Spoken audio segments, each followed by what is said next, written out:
You're now tuned into Mic Check Waifu Waifu.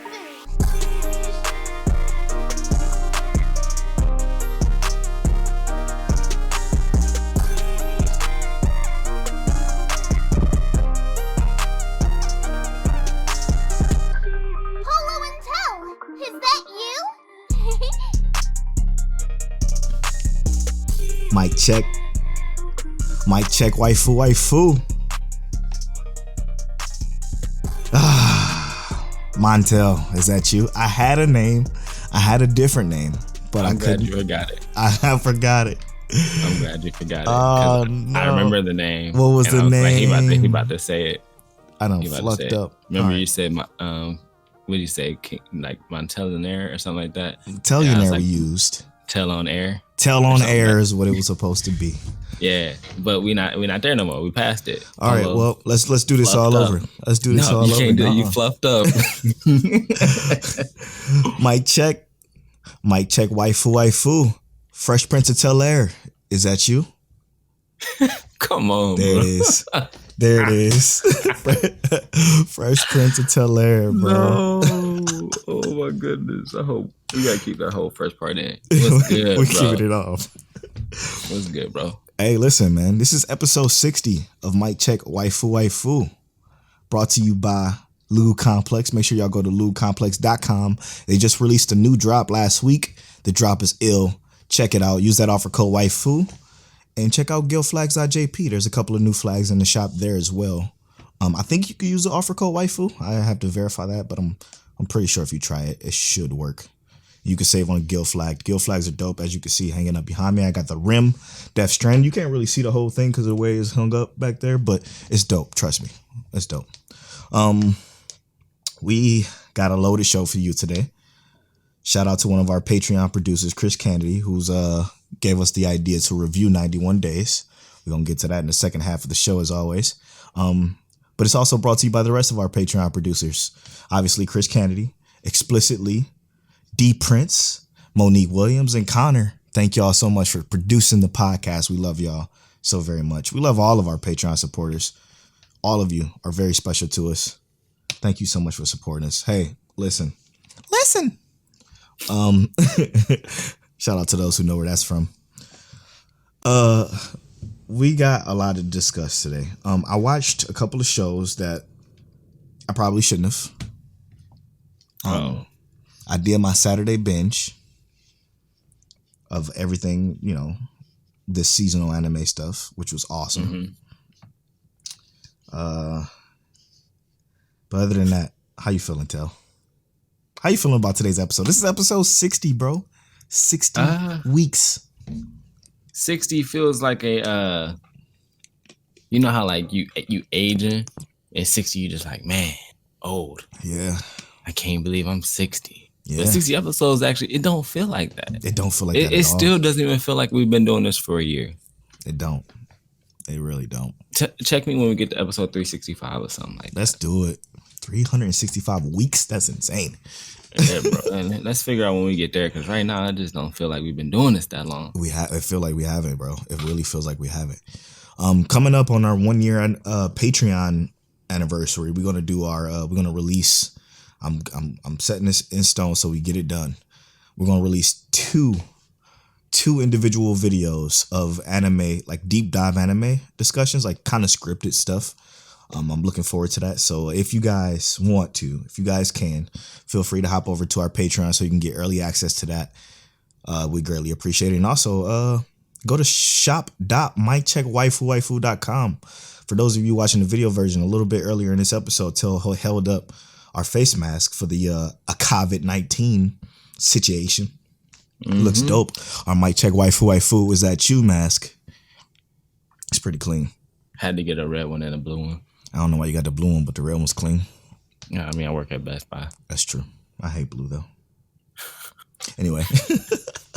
Swoop. Come on. What's up, Till? How you feeling, bro? You feeling good about this stuff? Oh, yeah. I'm in a good mood, man. I got the energy today. I'm hype. I'm in a good mood too. I just was playing some what is that called? Fucking Road it's Company? not Road Company. Yeah, I spent Road Company with Connor. Watch some more anime. Some of these anime, like we're gonna talk about it later. But like for instance, specifically I want to talk about like Sword Art Online. Because people consistently like to talk about how that one season, I guess, Sword Art Online missed. And Man, I'm I don't just even like, think it did, man. I'm just trying to figure out like where. I truly don't feel like it did, especially with how everything culminates into this season, bro. Bro, that's what I'm saying, Oh bro. my That's what God, I'm bro. saying. Like, yo, this season is hitting in so many different fields. It's wild. But yeah, in general, I'm feeling good. Great, man. That's great. How about you? What's going on? Why you in such a good mood? I have no fucking idea, bro. What I got turned you the up? energy, man. I got the It's that energy right now. Canada Dry Bowl kicked you again. Yo, that shit is so strong, man. It's a punch in the throat every time I drink it. I'm like ready to die drinking that shit. Oh no. It's so good though. It's so good. I like it because it's heavy on the ginger, and I'm a fan of that. I'm a fan of ginger. Anyway, though, listen, I'm feeling good, bro. Like I said, I'm bringing the energy today. So whatever we talk about, I got a lot to shit to say about it. But first, I want to talk about something I watched that I shouldn't have. But I'm kind of happy I did. Okay. Now, last we talked about this show, I was on 103 of Boruto. Okay. What was that noise?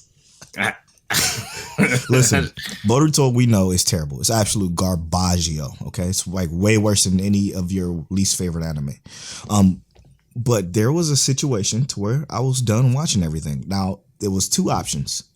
Okay, I either turn on Black Clover or I turn on Boruto. Okay, that was my options at the time. I was saying one of these I'm gonna watch because I really want to talk about them both. I really want to eventually be able to talk about them both because I know Tell ain't gonna do it. So I have to be the one to bring it through. Now, Boruto is obviously way worse than Black Clover. I mean, that goes without saying. That's wild. I don't need to tell anybody that. Now, everybody that listens to Mike Check Waifu know that we're not huge fans of Black Clover anime because it dropped the ball in so many different places as far as its character development and the way it progresses through its stories. Its animation is garbage, but that's neither here nor there. We'll talk about that another time. I want to talk about what I happened to stumble upon while watching the Boruto episodes. Now, it's obviously filler, what I watched. I've watched from 103 till about 113. I watched about 10 episodes. Now, these 10 episodes had the most useless filler for the first 4 of those, but then like the last 6 were fucking great because it was Asuma's daughter.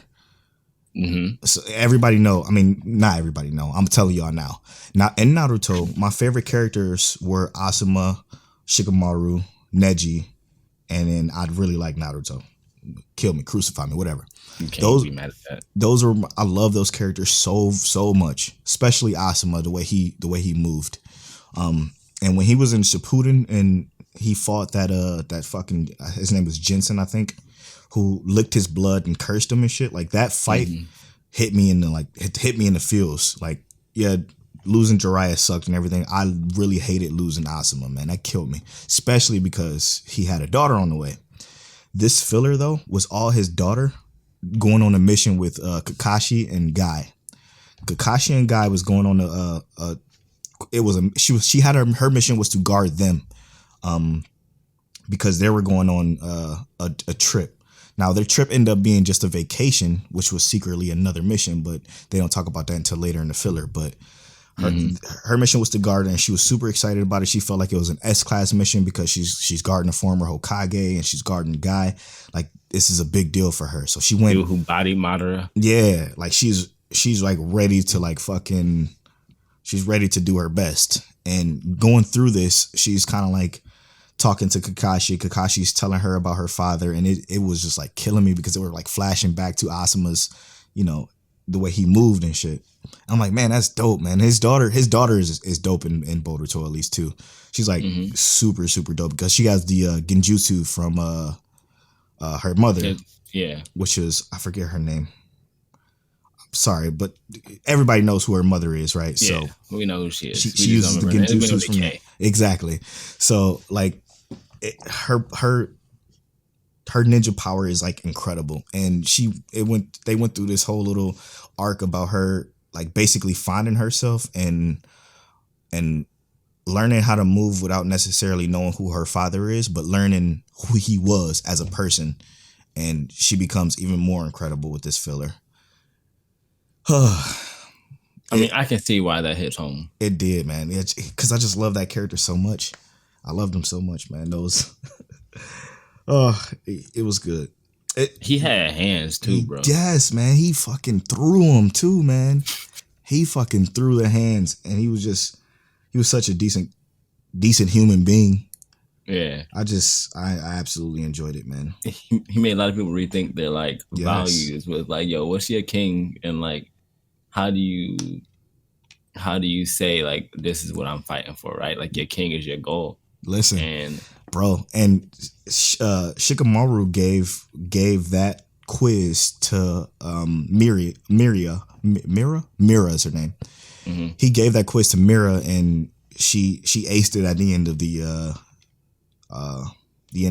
filler, because obviously the king is protect your king. Who is your king? The answer to that question we know, but she didn't know, and she figured out that it was the future.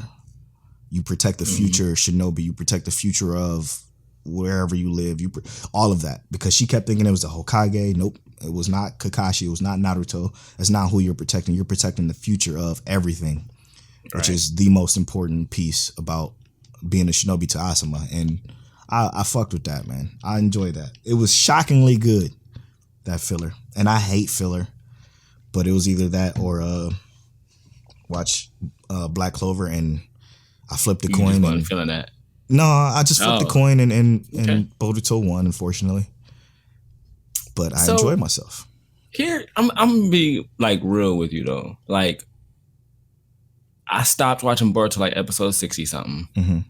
I don't really remember like disliking Boruto. I just don't remember it being interesting. That's exactly right. Because there's a lot of, again, I talked about this last time we talked about Boruto. There's a lot of situations to where there's just not what made Naruto special in it. There's no fighting. There's a bunch of talking. There's literally like the fight scenes that they do have are fucking epic, but they last 4 minutes. And then that's the end of it. And that's the end of it. You'll get no more of that. You just get a bunch of Naruto, Boruto, Shikatai. Yeah. It's like it's not cool. It's not hidden. I think that Boruto's like personality, like his difference from Naruto, would be a lot more interesting, because like I remember watching it up until the point where they fought Momoshiki and stuff like that, and I'm just like, yo, this is where the show's about to take off, because this is where the movie left off, right? So this is where the show takes off. This is where things get hyped. Yep. And they didn't really like execute on that. They just kind of like went right back to like slowing it down. Straight filler. And then they fought what's her face with the purple hair and the eyes and stuff. And I was like, that was interesting. Yep. But it was just like, it was very few parts that like stuck out as interesting, where they like kept going like good. And I researched that. So the creator of Naruto, the creator of Naruto gave the anime over to other people, right? Mm-hmm. He's just writing a manga. But the way he's writing a manga is extremely slow. Yeah. Like they cannot keep up. Well, they are like well past essentially where he's writing. So they had to fill it up with filler in order to have more content so they can animate the anime with. And he's probably producing monthly. I think that's exactly it. He's producing the manga monthly, which is way behind. And with them trying to hurry up and rush the anime Boruto out, it kind of slowed everything down. So they're kind of stuck in it between a rock and a hard place, because that's literally, 90% of this show has been filler. But I'm finally coming up to the part where they're getting off of the filler again and going right back to the seasonal, because they just did a recap episode, which was the last episode I watched, where it was Naruto and Shikamaru. They were determining what they were going to do with the results of the tuning exam. Obviously, Boruto had used the scientific tools, so he was like essentially eliminated, but they were trying to determine which one of those Genin they were going to make Chunin, and the only person they made Chunin from that was Shikadai, which is Shikamaru's son. Yeah. And he went on his first mission. He had his first mission in this filler episode with Boruto, Iwabe, and the cat girl. I forget her name. So here's something I just want to talk about just because of what you said, right? That is an issue with long-running anime. And it's always going to be an issue when it comes to how often like the producer writes, right? Yep. So like if the artist or author is only writing and inking once a month, right, and they want something every week to put out, like they might have to slow that anime schedule down if they want to maintain the quality, because like people at this point have already like discussed their outrage for Boruto. Yep. And they literally, the author of Naruto already canceled one of his other manga series because of how much outrage people were getting for the writing. They didn't like the writing. He was not putting his heart into it like he obviously is doing Naruto, like he did Naruto, and probably like how he's going to continue to do Boruto, because the Boruto chapters, people are hyping up the Boruto manga. They're loving it because it is just, the story is going through with how they expected it to go through. And the issue is that like you got these companies that just want a bag. They just want money. Yep. So they're like, hey, give us Boruto because Naruto is such a cash cow. Oh yeah, huge. And it's like, people gonna watch Boruto because it's Naruto. That's Naruto's son. And eventually I'm going to watch Boruto. There's almost no choice in it for me. Yeah. It's just the fact that like right now they're gonna have to do something more. Like I need time. Like I've seen hype, but I need like 200 chapters or 200 episodes, and I'm just like, all right, I'm in there. Man, and I'll just binge it. I just love the Naruto series so much, bro. Like so much. I'll never forget. I agree, bro. I'll never forget watching it from the very beginning, the moment it started when I was younger. The moment it started, I didn't miss an episode all the way up to that Zabuza arc when they were fighting, Zabuza. Haku and Zabuza. Yes, and that shit hit, bro. The whole time. When fucking, I think it was, it was, which one was it? I think it was Naruto who threw the giant shuriken and it turned into Sasuke. That shit was insane, or it might have been reversed. I can't remember that fight exactly, but that was my favorite fight probably of Naruto, like the original series, like throughout the whole show. Speaking of that Haku and Zabuza fight, I did see a meme earlier that I think you might have shared it. Somebody might have shared it on Twitter, but it was when Kakashi was fighting Haku and Zabuza reanimated, and Haku's like, "How is that boy doing?" He's like, "He's doing well. He's like mastered the nine-tailed beast or something like that." And it's like, well, he'll become stronger then. And it's like, yo, like that shit. Like so I remember seeing that happen. Like they didn't want to necessarily fight them. Like Zabuza wanted to fight Kakashi just because Zabuza was on that level. And you know what I also think about, and I'm like almost ranting at this point, but Zabuza was strong as fuck. Yes, like sir. That mission was really way out of their league. S-class. Like that was a mission that Kakashi would have struggled with by himself. Straight up. And they was really out there helping this man with a Kekai Genkai user. What did Sakura do? You remember? She helped. She ain't do shit, bro. She ain't do a goddamn thing. Yo, did you see what the writer said about that? Yeah, man. That was like, yo, why you so rude? He was like, yo, I thought people was gonna like her. No. He just wanted a character that was kind of irritating, but like had a good head on her shoulders. I'm like, why would you even do that? Why would you do that to the anime world? Nobody likes her, bro. He didn't even know how savage we were yet. Now he's like, damn, they savage out here. They straight up. Sarada at least go hard. Oh my god, she's such a fucking monster. It's insane. It's insane, man. She's so good. She's such a good, like, we just need a better paced show. If you can eliminate all of the fillers and then run it straight through, it will be good. But watching it is literally maybe 20 episodes of the actual show. And that's crazy. Like, you kind of just got to watch the fillers at that point. Just like, fuck it, I'm a filler machine right now. That's exactly what I did too. I'm so lucky that Asuma thing came up, because I would have been so mad at myself. Yeah, I stopped after the Choyo stuff. Oh, God, that was terrible too. That was awful. That was awful. Oh, there was a situation in that Asuma arc where Choji had to come in too and lift up this boulder that was so fucking big. He brought out his wings again and he gave Miri another lesson about her father, and it was so impactful. It was so good. This filler arc was so good.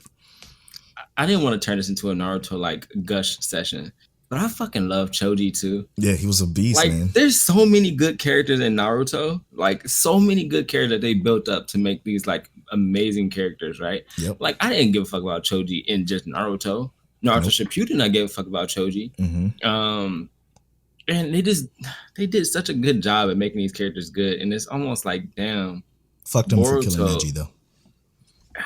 That's true. That was completely unnecessary. that was unnecessary as fuck. But like they just gave us so many characters to really enjoy in that show. Yeah. And it's like now we have Boruto. And are we enjoying the characters? Like I don't really have many I actually like. Like I said, the purple eye, purple hair girl with the demon thing that she be carrying around. I like her. Yeah. I can't remember because it's been so long. I do like Boruto sometimes. I love Himiwara. I can tell you who I like. I like Shikadai, of course. Shikamaru's son, so why the fuck would not? I do like Chocho. But that's just because I think she's funny. Yeah, she's hilarious though. She is funny, but I just don't like her as it pertains to the world. I love Konohamaru. Like he's a fucking beast. He's way better as an adult, bro. He's so much better. He was with the action as a kid, but right now as an adult, yeah, he is that dude. He throws them too. He fucking throws them every time he gets a chance to throw them. He fucking throws them. But that's how he was as a kid. It was like, you want some smoke? All right, I'm and he got here. he got this break dancey flare fighting type style that's fucking incredible. And then he got the Rasengan too. So it's like, so dope. His grandfather was Hokage. That's true. What was third? He was he was the third Hokage. Man, we rarely see Naruto in this, but I still like Naruto as a character. I wish his design was better, but he's impactful, so they probably don't try to show him too much. Yeah, he's fucking matured so much. It's crazy. Yeah, it's scary and it's so good. Character development. Talk about that. He's the reason that I was expecting so much more out of Boruto, because I was expecting Boruto to see or just figure out why Naruto is such a GOAT. Yep. Like Naruto, although the show, people give the show a lot of shit, it's one of the greatest anime ever for a reason. Yep. Because of its like defining moments, and obviously Naruto made those defining moments. And I was hoping Boruto would want to know the history of his father, because his father's the fucking GOAT. He's literally the strongest Hokage to ever be. You know? Speaking of which, don't want to make everything a versus, but did you see that 7 Hokage versus 7 strongest Uchiha? Yeah. It's the Hokage. Yeah, they gotta win. Why was that even? I looked at them like I made the face again. I made the what? I thought it was funny. It was like it's got to be funny because the Hokage already smoke checked everybody anyway. Yes, you got 3 of them who can move at the speed of light, being Tobirama, Minato, and Naruto. They teleporting. One Uchiha killed all of those Uchihas. You don't think these fucking Hokage would decimate the Uchiha? Like, come on. I mean, Madara is throwing hands with the second Hokage, obviously. They're going back to back. But Naruto, the first Hokage. Yeah, the first Hokage, sorry. But Naruto's bodying him. Like, Madara, I love Madara Uchiha. He's my favorite Uchiha, obviously. No, Itachi's my favorite Uchiha, but Madara is a demon, so I love him. But Naruto is dogging Madara. I still think, me personally. Yeah. He Hokage Naruto, obviously. Genjutsu don't really work on Naruto. The fourth Hokage was working Madara too. Like I don't know. That's also because Minato is that fucking dude. And that's what I was saying. Tobirama and Minato both have that flying thunder god jutsu. so they both can teleport, and it's like, all right, we gotta stop. We gotta stop talking about Naruto. It's been 24 minutes. Holy shit! I am so sorry. It's Naruto. I'm sorry. This is the Naruto episode. Dude, I love the show, man. I love the show. You just gotta Asuma some filler. All right, let's move on quickly. All right, so I've obviously been watching Gate, and I made it to the episode where they have like the little trial, and the lady is trying to shit on the soldiers. Yep. And I was like, yo, I really enjoyed this episode right here, right? Why you ain't finish it yet? What is it? What you doing? I'm literally just taking my time. Don't rush me. Come on, man. We can't be spending 3 episodes talking about one show. I ain't talked about this show in 2 weeks. You lying. He's lying. So we got Gate, 2 trailers. I'm on the episode where they on trial, right? No, yeah. That's a good episode, though. You're right. It was like chill. Like it wasn't no action, nothing like that. They just on trial. I think I enjoyed that episode the most when I think about it. Well, that's what I'm saying. It's a really good episode. Like they talking about like, you know, what are you doing here? What are they treating you right? And they're just doing typical court stuff, like they're trying to slander almost the Japanese army, who went over there and did nothing but everything right. Yep. And she's trying to like nitpick and find all these things that the military is doing wrong. And I'm like, yo, this sounds like some real life shit. Like they just wanted to find any reason to defund these motherfuckers and tell them not to go over there no more. Yep. Or to try and get somebody else in there and try and do something different. And it's like, yo, they killed a fire dragon and there's no one else in our world who's ever, or they defeated the fire dragon, got it turned away, and there's no one else in our world who's ever done that. So like, I don't know what you want us to say. And that dragon was destroying villages too. Eating hundreds of people. But if this is what they get treated like, I don't even understand why they even deal with y'all. Yeah. And I was like, yo, that's not the realest thing I've ever heard in my life. Straight up. I don't even know. Wait, did you get to the part where they created the little embassy? No, I'm pretty sure that's the next episode. Oh, so my fault. I started the next episode. I just didn't finish it. I watch Gate when I'm working out in the morning. So I turn it on and I don't really get to pay too much into it. So sometimes I start the episode over. That's why I'm still where I am on Gate. But I'll be working out in the morning, hit my exercises and stuff. I see. But I'm loving Gate is all I want to say. Like I'm really enjoying like it's 24 everything episodes? about it. Yeah. Well, 12 episodes for the first season and 12 episodes for the second. Sweet. Yeah. But I think on Crunchyroll they have it all in, or Verve they have it all in one. Like there's no separation between Gate 1 and Gate 2. Right. I think. Yeah, it's pretty good. Yeah. You ain't watch anything else? I mean, my teen romantic comedy Snafu. Okay. Climax is so good. We ain't gonna talk about that. I'm not gonna spoil anything for you. But it's just the show itself takes such a dynamic turn in terms of like the characters' developments and their ambitions and how they see each other. I personally, and I'm only saying this out of speculation, and I want to see how this ends up being in the end, but they clearly make it. I don't think you should speculate for Climax if I haven't seen any of it yet. Well, this is my speculation I had before Climax. Okay. I had this speculation since season 2, but like the beginning of season 2. I got you. My speculation, and to me, the end of season 2 is what made me really have the speculation, was the fact that I think that what is her name? I think that that one of the girls likes the other girl. Yukino. Really? Yeah. I think one of the girls in the club likes the other girl, and the other girl does not see her that way. Are you watching the same show? I just feel it, and I don't know what's going on in Climax. So I mean, maybe I wasn't even thinking that before. I was thinking that before Climax. Yeah, maybe maybe you're seeing a little bit more in Climax now than I'm just not. But there's no way, because every indication. I think they're misleading us. Every indication led to her trying to be with him. Yeah, I don't think it's Yuki. I think it's the other girl. I think it's the pink hair girl is the one I think actually. Oh, okay. Pink hair. Okay, yeah. Okay, so the pink hair girl was the one that joined later, right? Yeah. Yeah. But like, okay. there's still the three of them, right? And the only reason I say that is because of the placement of the characters in every scenario, right?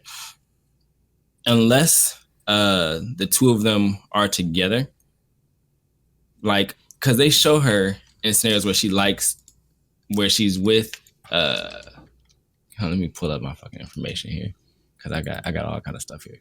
But they still show her in scenarios where it's always the guy, pink hair, black hair, right? So it's always her closest to the woman or the other girl. Or so there's two different things I think. Is that either A, they're saying that she's in the middle. Orange hair, bro. Orange hair, okay. No, well, she's always in the middle of them, where she's like separating them, or she's always approaching the other girl. Yeah, I think you missed some stuff, bro. No, I'm just saying this is speculation, and I think they trying to throw us off. But she made it abundantly clear that she likes Hachiman, though. Like, she made it like the cookies, like all of that was essentially her trying to get him. And when she couldn't get him, she was upset. Like, I don't know. I'm not arguing that. I think that the romance in this series is a little bit more than is led on to be. Like, I feel like I'm looking at it in a straightforward manner in terms of like, yeah, she likes Hachiman, but I think that there's more to it than that. Like, I think that this is just speculation. I think they're going to end up, none of them are going to get what they want in the end. Obviously. Because they all want to be together, right? They're all going to want to stay together, whether it be friendships or something like that. So I don't think that any of them are going to get what they want in the end. But I really think that she either likes one of them or both of them. Like, she's romantically attracted to both of them. I don't think personal opinion. I could be wrong. Like I said, this could be me thinking like, yo, that'd be a really cool like twist to it. That would be over. And that's just what I'm thinking. I was like, yo, that would be fire. But I don't know. And that's just like speculation. Like I said, I don't really know. And that's not based on like season 3 climax. Yeah, I was about to say, because now I really want to watch climax to see if there's any inkling of that. Because through season 1 through 2, it was clear as day. The latest episode. She's childhood best friends with him. So she's like always been crushing on him for shit that he's done in their childhood. So I'm like, what the hell show are you watching that I'm missing? Because there's like, I don't even get that. The latest episode of climax will not let you think that though. Like, you won't even think that she has any like interest in the other girl. I just feel like they've been giving hints that like, obviously they're really good friends. Like, they became more like better and better friends as the series goes on. But I feel like there are scenarios where those lines are kind of blurred, and they're like, I think it's blurred because I think she's trying to stop Yukino from getting them. You know, like just watch climax. See, that's why we couldn't talk about this shit. Anyway. Yeah, let's move on.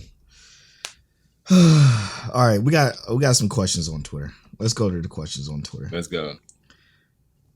Boy, these were some great ones. These were some great ones. I did not see these at all. Let's see. Let's start off with Isaiah, the homie. He says, yes, sir. He says, as good as ReZero hit home, SAO and Misfits of Demon King slapped. I want to talk about Fire Force when maybe we shouldn't talk about this until later, but I'm going to say the question anyway. When our guy hit Blind Dude with the Corona punch, I damn near cussed in front of my babies. That moment was up there with the best moments in this year in anime. So the question is, what was the best moment of this seasonal anime that you have so far? What's the best moment? That was a good moment, Isaiah, too, by the way. It's a fantastic It is a very good moment. Oh, my God. And he stood... We're going to talk about that. My issue is the fact that, like, I felt a whole lot for this latest ReZero episode. Best episode probably ever, bro. I felt a whole lot for that episode. So it's hard for me not to say like right now for this season's moments that's kind of like the whole episode was a moment. It wasn't even an Facts. extended episode in comparison to the others. Well fucking said. The whole episode Like, was a moment.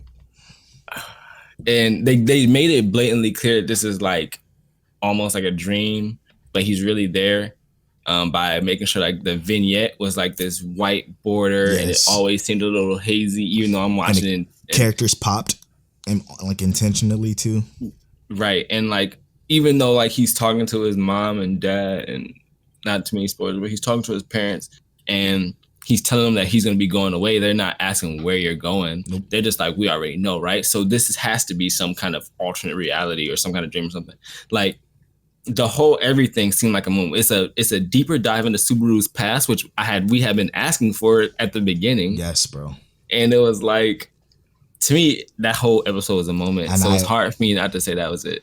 Man, as many great moments as this seasonal anime had, that is my favorite because of this essentially gave I Hate Subaru as a character people reasons to understand who Subaru is, man. And that felt so good, man. Feels so good because I already like okay, back up. For me, man, I understand main character situations. Like I consider their situations. Yes. And I factor that into my watch, right? A lot of people don't do that. So, for instance, I'm gonna jump to Rent a Girlfriend right now. Mm-hmm. There's no fucking way. I don't understand why people hate our main. Did you start the manga of that? No. Okay. I didn't start it yet because I wanted to finish the season. Good, thank you. I want to understand why people hate this main character. I don't get it. His situation is fucked up. All right.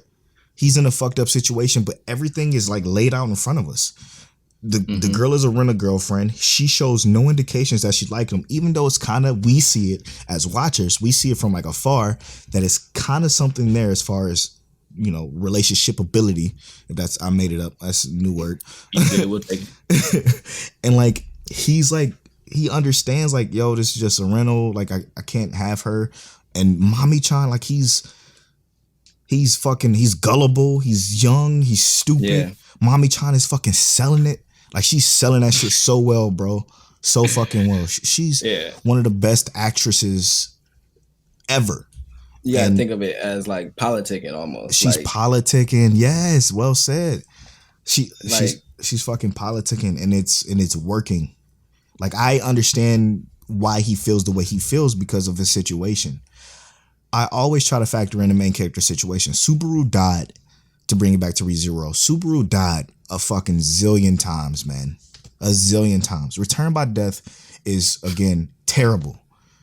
PTSD is a real thing for this dude, man. He struggles. Constantly. He struggles. And he spent way more time with Amelia than, I don't agree with it still. He spent a lot of time with Amelia, getting to know her and falling for her than he had the opportunity to do with Rem, okay? Obviously, from those, what was it like? How many times he died in the first few episodes? Like 30 times, bro. He spent so much time. I'm talking about with Amelia. Okay, yeah. He spent so much time with her through that situation where he kept dying and kept trying to save her and find her. Like it was love at first sight for him, and he kept experiencing those dates with Amelia. So like his feelings for Amelia are justified because he had all that time with her, even though we like as watchers Rem better. You understand what I'm saying? Mm-hmm. I always factor that in. People hate Subaru because of it, but I don't. I get it. You know, I don't agree, but I get it. Sorry. I just went on a fucking tangent. Nah, that's dope. Because I had questions about ReZero that I wanted to talk about, but I didn't want to like get too much into it.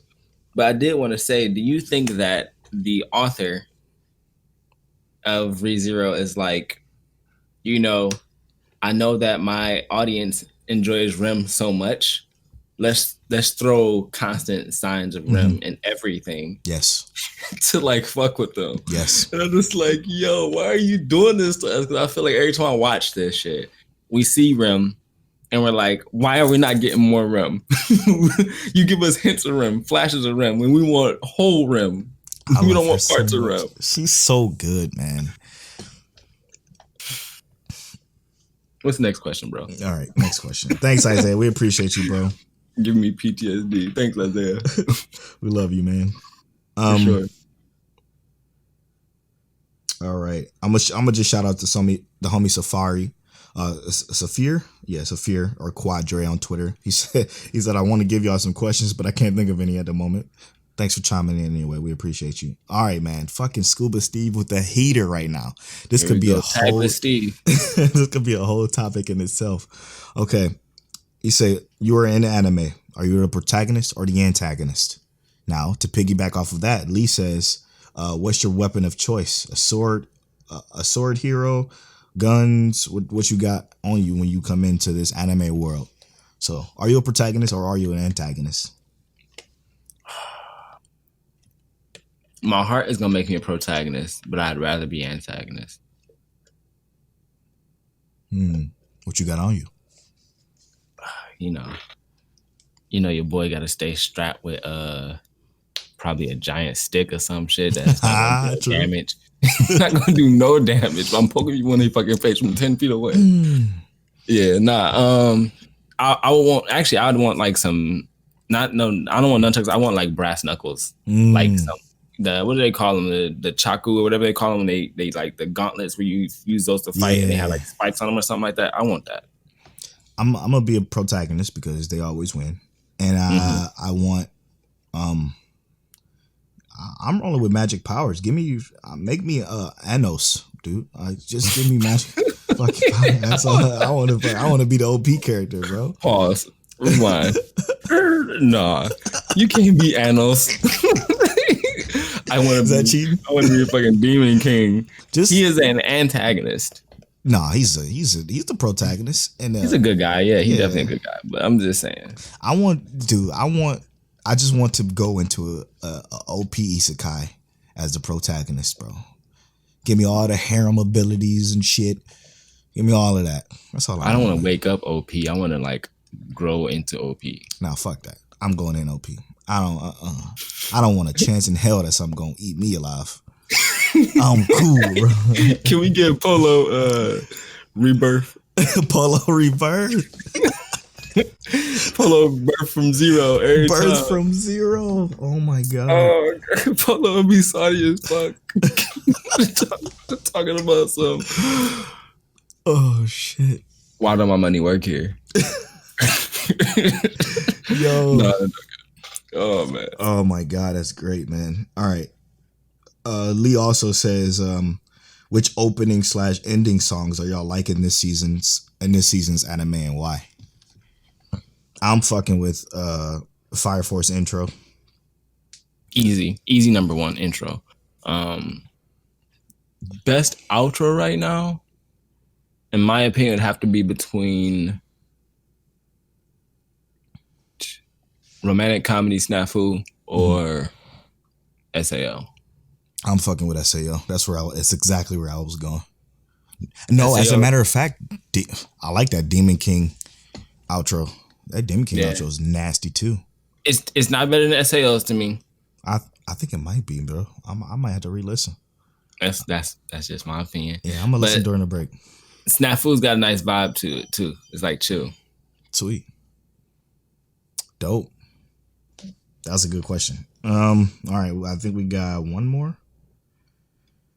All right. Yeah, of course. This comes from Trader Truth, aka @Trey_DeAndre. He says, all right, question time. Worst Gen is the One Piece stand podcast. Blind Anime is the UU stand podcast.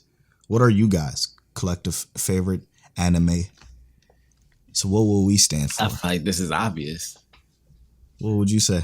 We literally always stand nonstop. Every chance we get, we say, watch Asher Lost in Space. That's the only answer. Bro. Facts. Just watch Asher Lost in Space. Then you know where we stand. That's where we at. 100%. Now, if you wanted to go long form anime.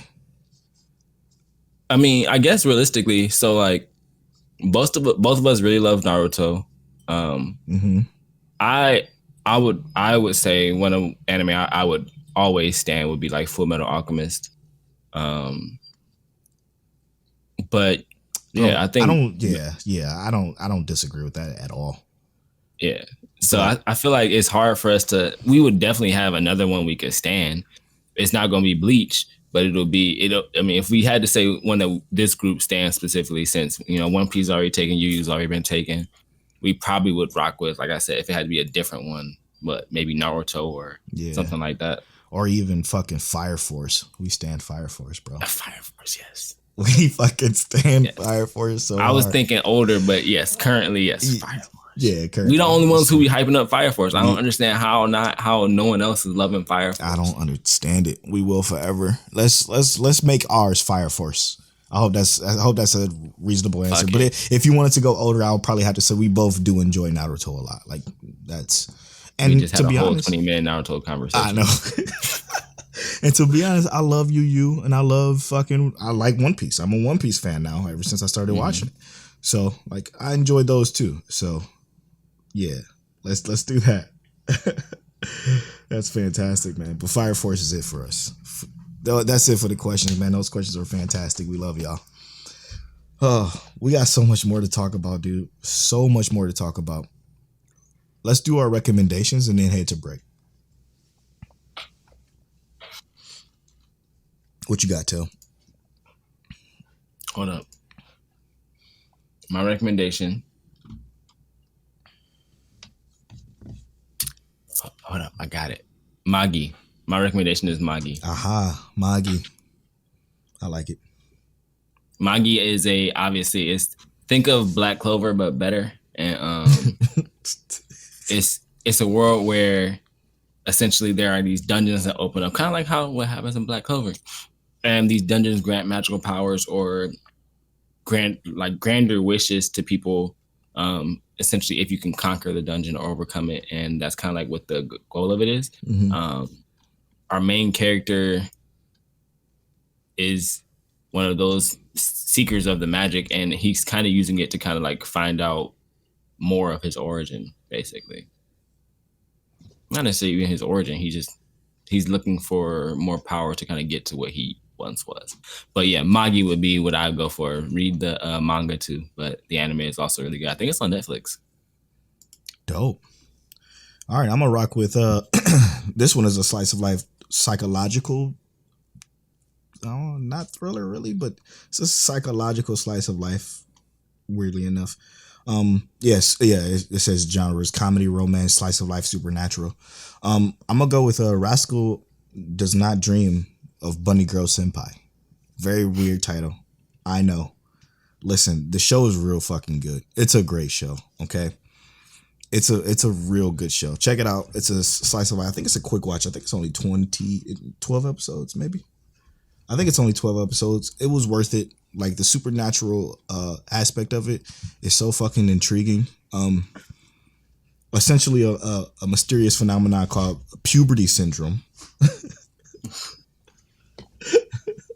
Dude, I'm making it sound worse as I fucking read it, but it's such a good show. I'm not going to read the fucking bio. Just watch it. It's a great show. Roscoe Does Not Dream of Bunny Girl Senpai. It's awesome, though. It's a great show. All right, we're going to take this quick break. We have another song from our queue of songs brought to you by, this one is brought to you by DJ Asher. I hope I'm saying that right. DJ Asher, I'm going to go with. He sent us his song, Joy. It's actually really dope. I enjoyed it. It was a nice, cool listen, nice, chill listen with some piano vibes in it. So check out his music. His music is going to be in the show notes. The link to his SoundCloud will be in the show notes, and it'll also be a part of our announcement tweet. So go to our Twitter and check out his links and stuff. We appreciate you, and we'll see y'all soon.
And welcome back to episode 60 of Mic Check Waifu. Make sure y'all check out shop.miccheckwaifu.com as well as join our Discord. Our Discord is open to everybody. Discord.com/no, I'm a doofus. Discord.miccheckwaifu.com. Join us there. We play video games like Rogue Company, fucking Remnant from the whatever game you want to play. We chill in there. Sometimes we just watch anime and talk. We do that as well. We got a whole lot to talk about, but before we do that, we gotta do our new segment. Get to know Mic Check Waifu. It's Tails' turn to roll the random number generator, and my turn to read the question. So he's gonna roll a random number generator, and then we're both gonna answer whatever question he comes up with. So here we go. The number is 83. 83. That question is: what's one thing you could not go without? Oh shit, that's easy. Yeah. My family, my wife, and my kids. Easy. And that's if it had to be an actual thing, like an item. Damn.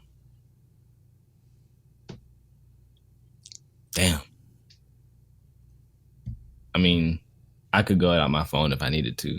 True. But if it had to be an actual item, like,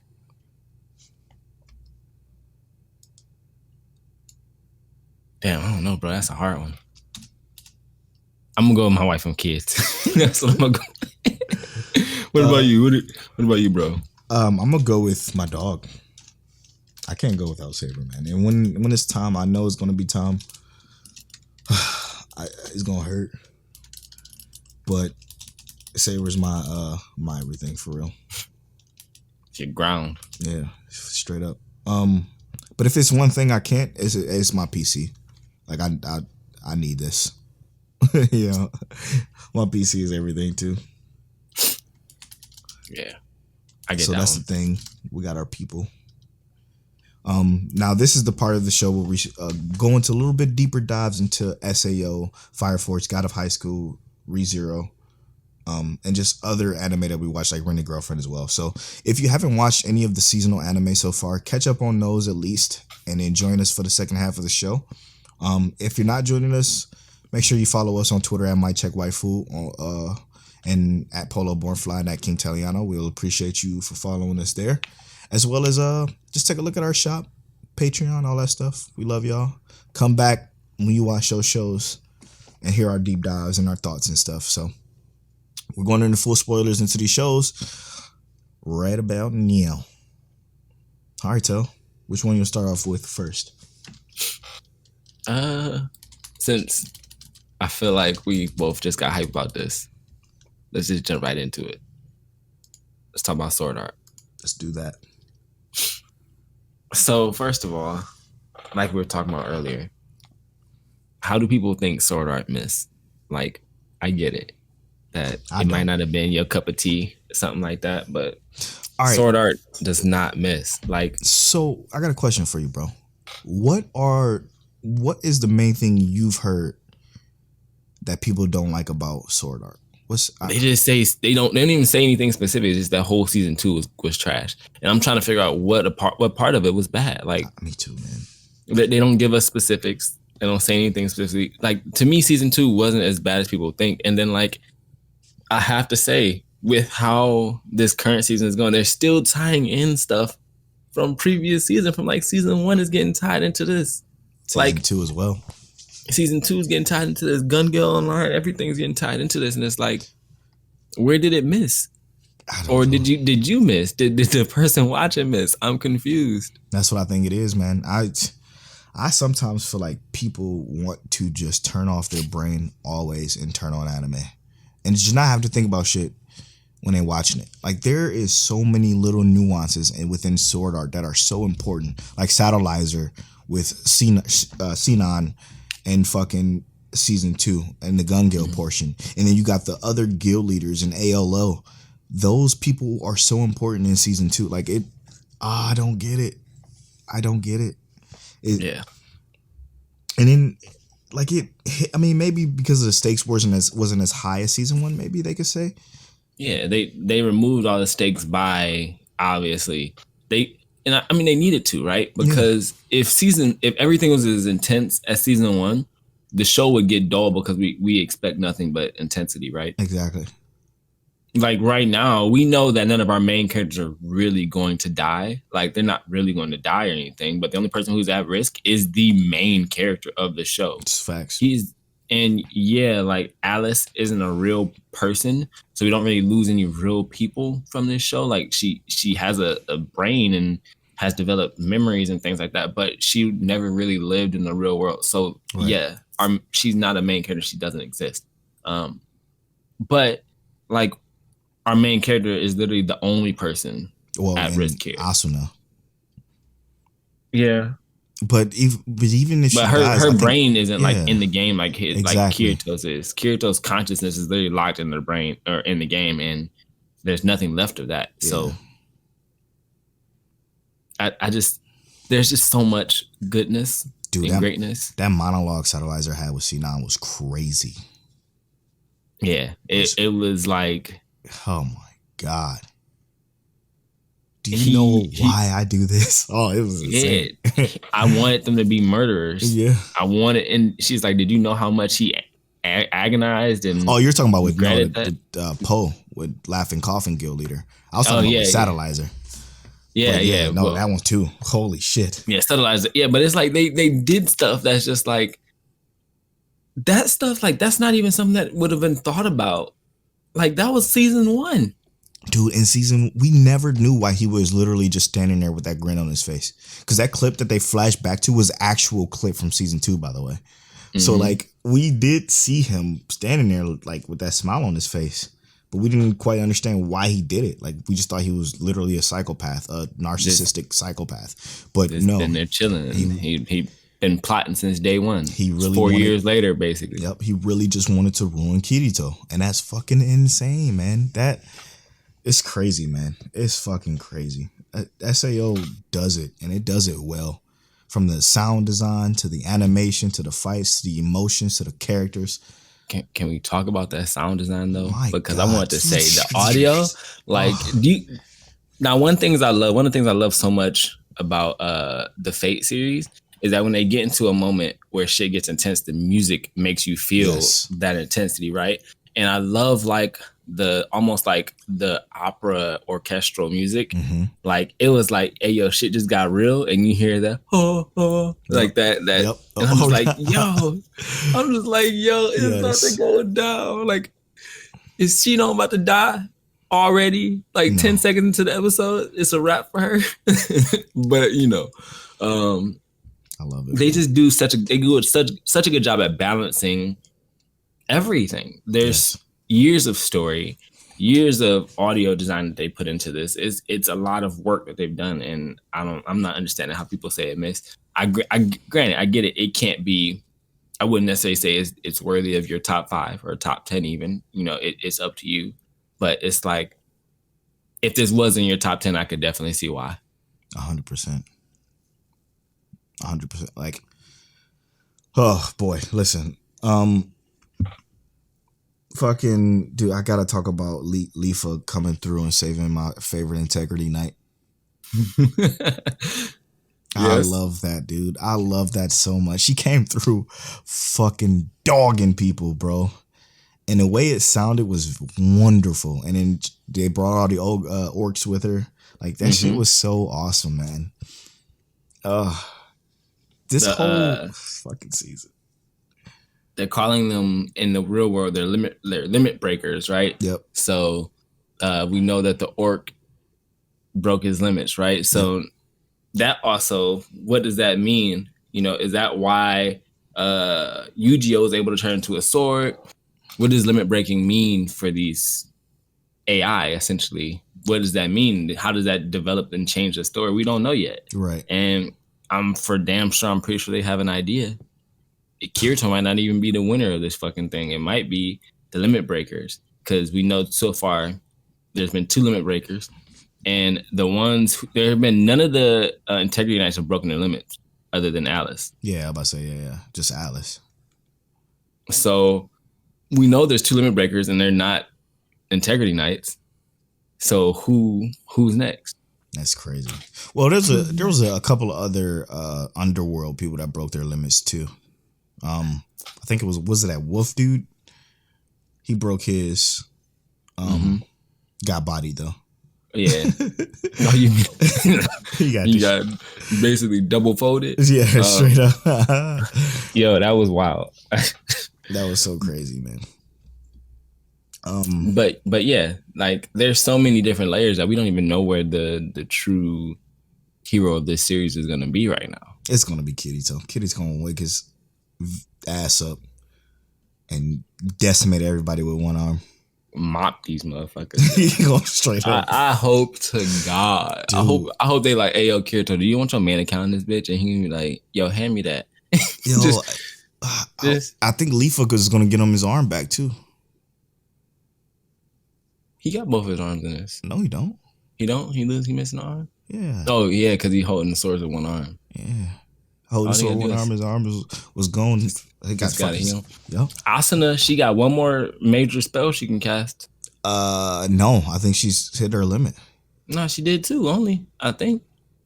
I know, but all the fighting is what caused her to hit her limit. That's why she was like, if she do it one more time, she just ain't in the game no more.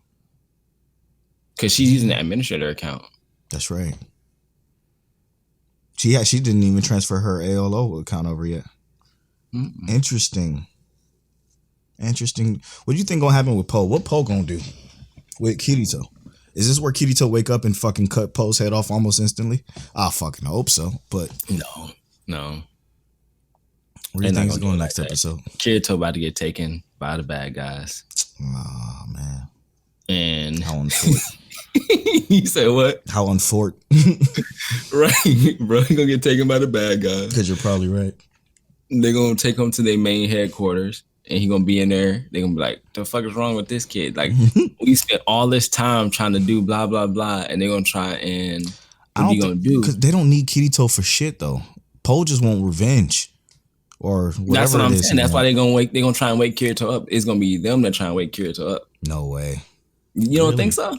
No, man. It makes sense though. They want Kirito to struggle. They see right now he's not conscious. Obviously, there's nothing coming from him. So why does it doesn't matter what they do to him. But if he's alive and awake and he can feel everything, yeah, that's Laughing Coffin's MO right there. They want to see him struggle. I'm gonna say this. I think the old boy that's about to get shot up. I think he's gonna kick dude off of the edge.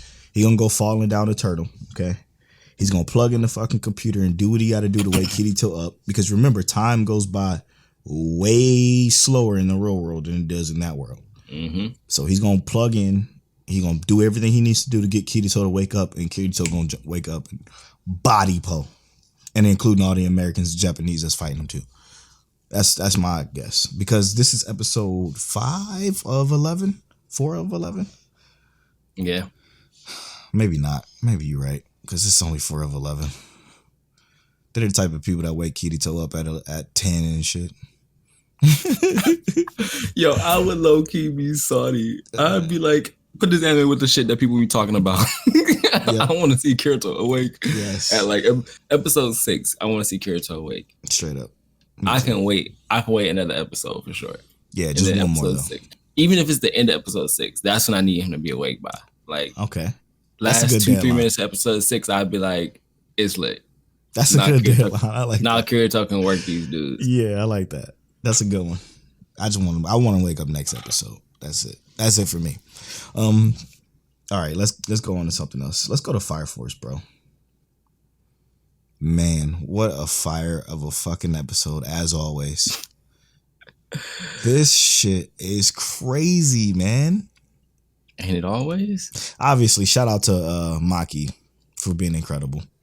Yes. For controlling the whole fire tornado. Yes. That was actually insane. Shout out to Lit for creating the idea. That was also incredible. Shout out to the other Fire Force, people from other squadrons who slid through to help do all this. Oh my gosh, dude.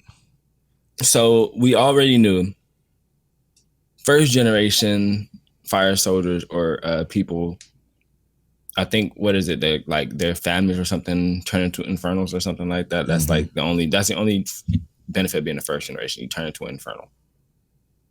Second generation, they can control other flames or other ignitions, right? Yep. So they can't control their own, but they can control others. Third generation, they can make their own flames. And we found out why second generation is so hard. And they did it in such a cool way. This is why Fire Force is so good. And this is why Mike Check Waifu, we stand Fire Force.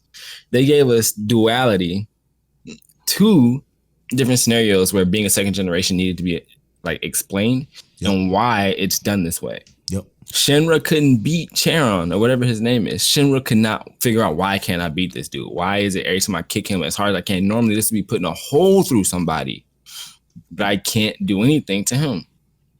And Charon's just laughing. And then meanwhile, they're talking with the other squadron. They're trying to figure out who here has whatever power and what can we do? And they're like, wait, you're a second generation.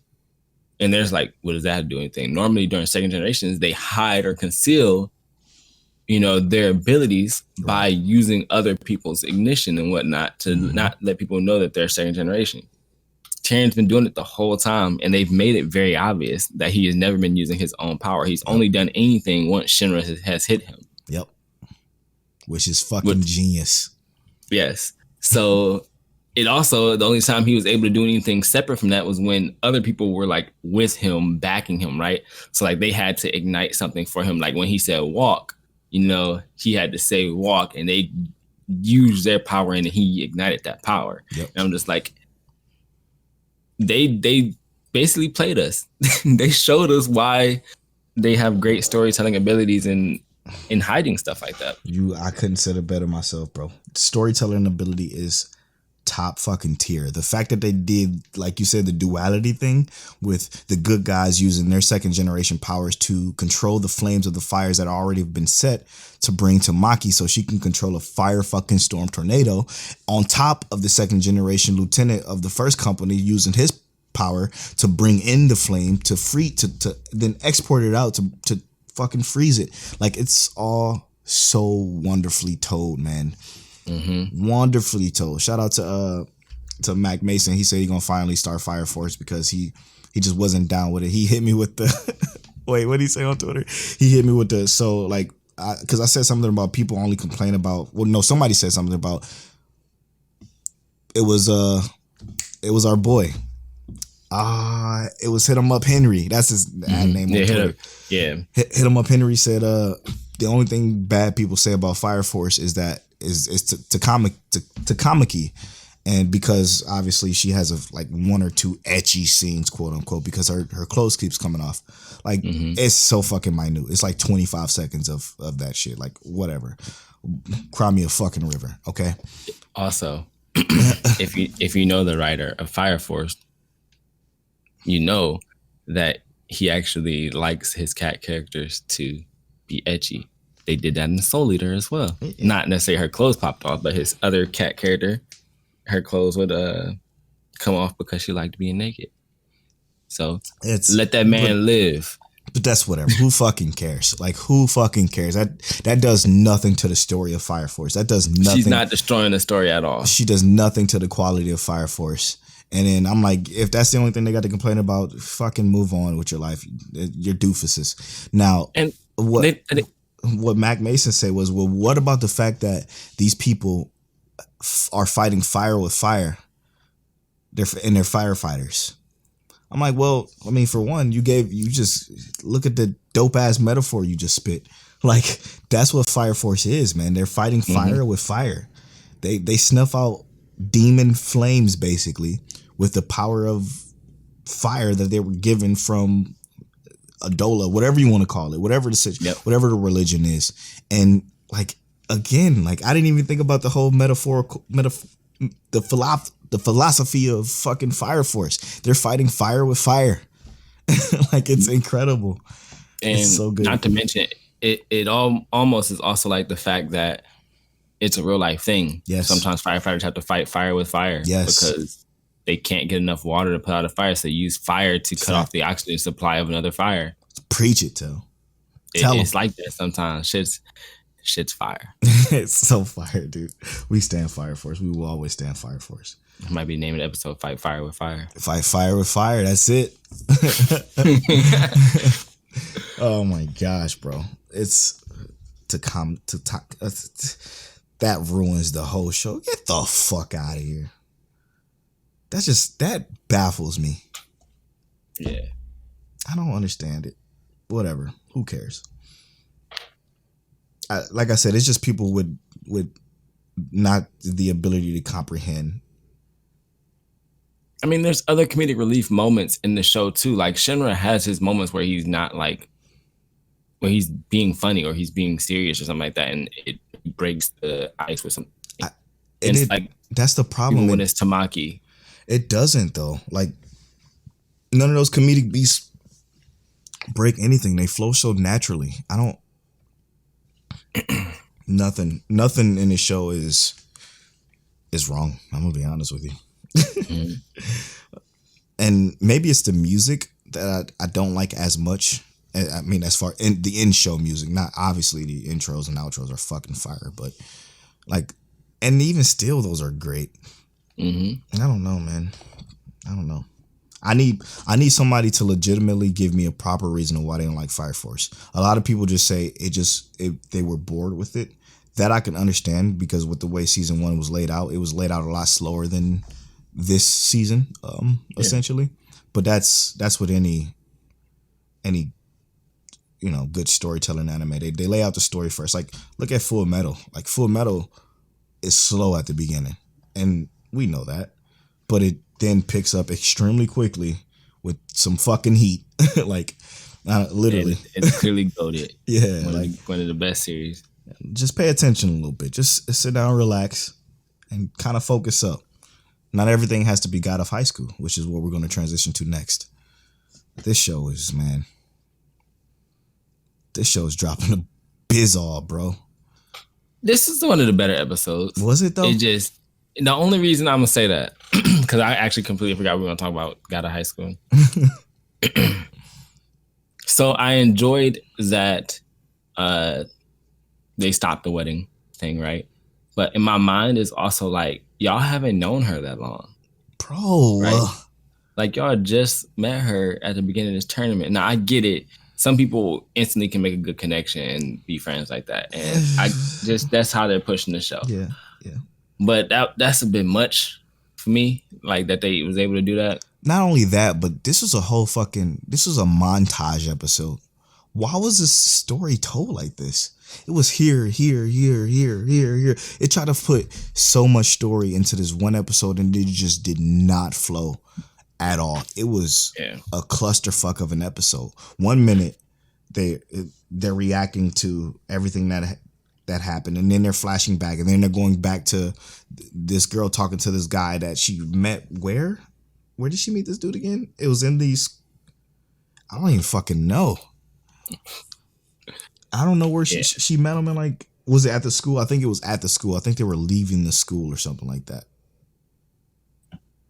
Yeah, I mean, it was all over the place. I agree with that entirely. It was all over the fucking place. Like, they tried to give us backstory on the characters, which we want, but this was so poorly done that it missed the mark, man. It missed the mark completely.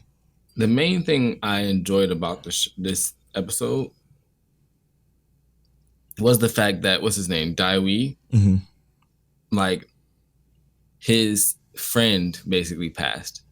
And I didn't enjoy that moment, but I enjoyed that fact that like his friend passed and he showed instant emotion to where like the person that he just met that shouldn't really mean anything to him, he beat the fuck out of him. So my question is, to me, that seemed real. Like, I'm mad. I'm gonna go take my frustrations out and just do whatever the fuck I want to. Now I'm gonna ask you this question: are you sure his friend died though? I'm not sure. I see exactly the problem. But I think like that's what made it interesting. It's like it's not necessarily sure that his friend died. It was more of the fact that like his friend is in a bad scenario. Yes, where he could be dying. Right? We don't know if his friend died. They didn't show a body. We didn't see any blood, so we don't know. I don't think he died. I think what they were trying to imply was that he was like his condition sped up. His condition sped up, so he needs to hurry up and win this money, essentially.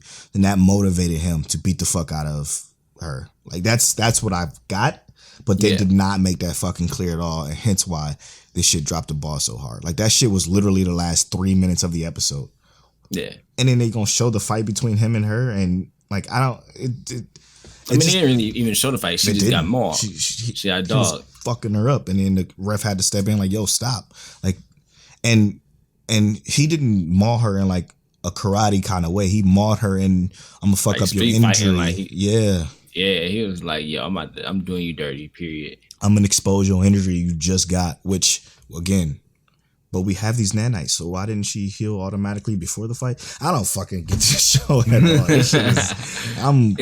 It was to show the impact of like him being dirty. But like, they got nanites and shit. Yeah, bro. You know what I'm saying? Like, put her in that shit. Maybe the nanites only work when they're in the ring. I think they said at the beginning. Maybe, I can't remember though. She broke his neck outside the ring though. Outside the building. That's true. Fuck. I'm just finding hoes all through this motherfucker. You see what I'm saying? Now that's why this episode for me wasn't that great, because I'm like, what the fuck am I watching? And I think Black Anime said the same thing. Shout out to Aaron. He was like, yo, like, this episode is the reason why I feel the way I feel about this show. And I think he's not as high on it either. I could be wrong. Can't remember, but I don't necessarily think it's horrible. Like, I want to watch it, but I want it to be good. Exactly. I want it to be like good. I'm not trying to like diss the show and say it's a Boruto or fairy tale kind of quality. No, it's not. It's a good show. It's just not that good. Yeah. It shouldn't be so easy to find plot holes. So easy. It's a disaster. But shout out to GB from Merge Generation. He was like, yeah, but it's a meathead show. I get it. Yeah. I get it. I 100% get it now. Like, this is straight for the meatheads. You just want to see some Dragon Ball Z like shit. This is your some shit. hands thrown. That's it. That's it. All right. Next up. Rent a Girlfriend. Oh my God. What a fucking episode. Yo, bro.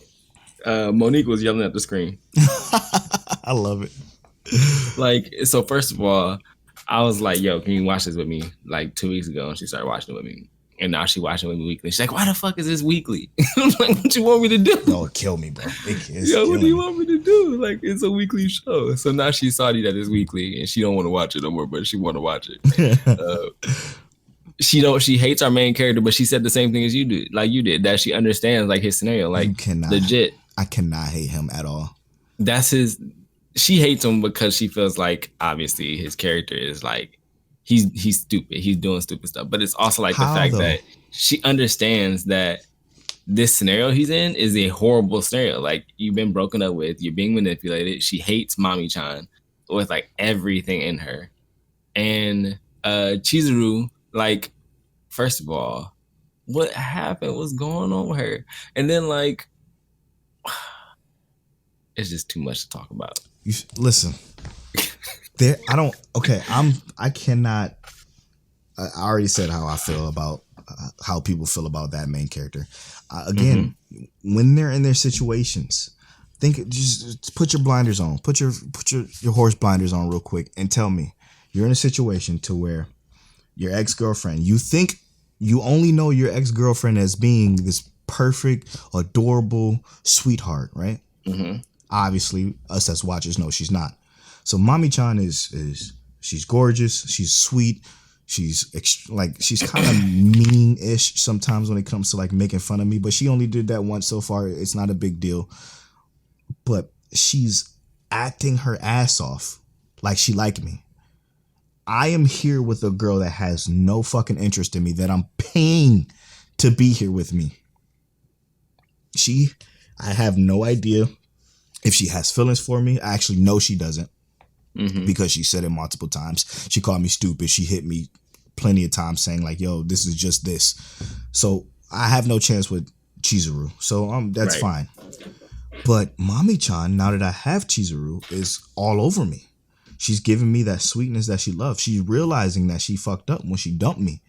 And I see this. This is what I'm seeing. Right. With like the best acting as viewers. We see the best acting ever. She's destroying it. I lost my bracelet. I I couldn't hold back anymore. Like that shit, she's killing it right now. Manipulating the situation. She's fucking manipulating it hardcore. She's killing it. Yeah. Us as a main character, like if I'm the main character, there's no fucking way in hell that I'm not going to. Like, yeah, I will follow everything that he's doing too. I'm like, yo, shit, this girl, she don't like me, so let me try to get my ex back, who's literally clearly realizing she fucked up. Yo, like, what has he done that makes him hateable? Is, I guess, more of that question.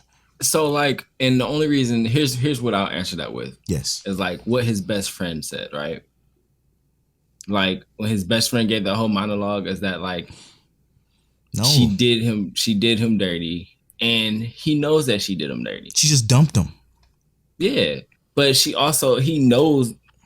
He's saying like basically that his best friend is saying that she's manipulating the situation, that kind of stuff. She's leading him on. He said that blatantly enough so that he would hear it and that he would know.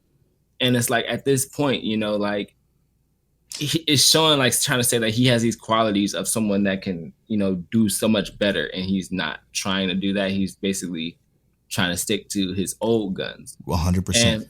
But like, what is his new guns? He doesn't have a new gun.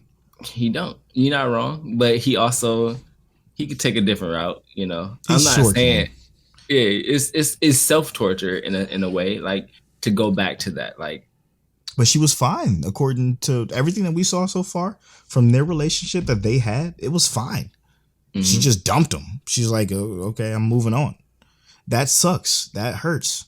But now you mean to tell me she's pretending to figure that out, that she made a mistake, and that's not going to fool him back? Like, I can see if she like, no, you're not shit. Get the fuck away from me, you gross ass dude. Like none of that happened. She just dumped him.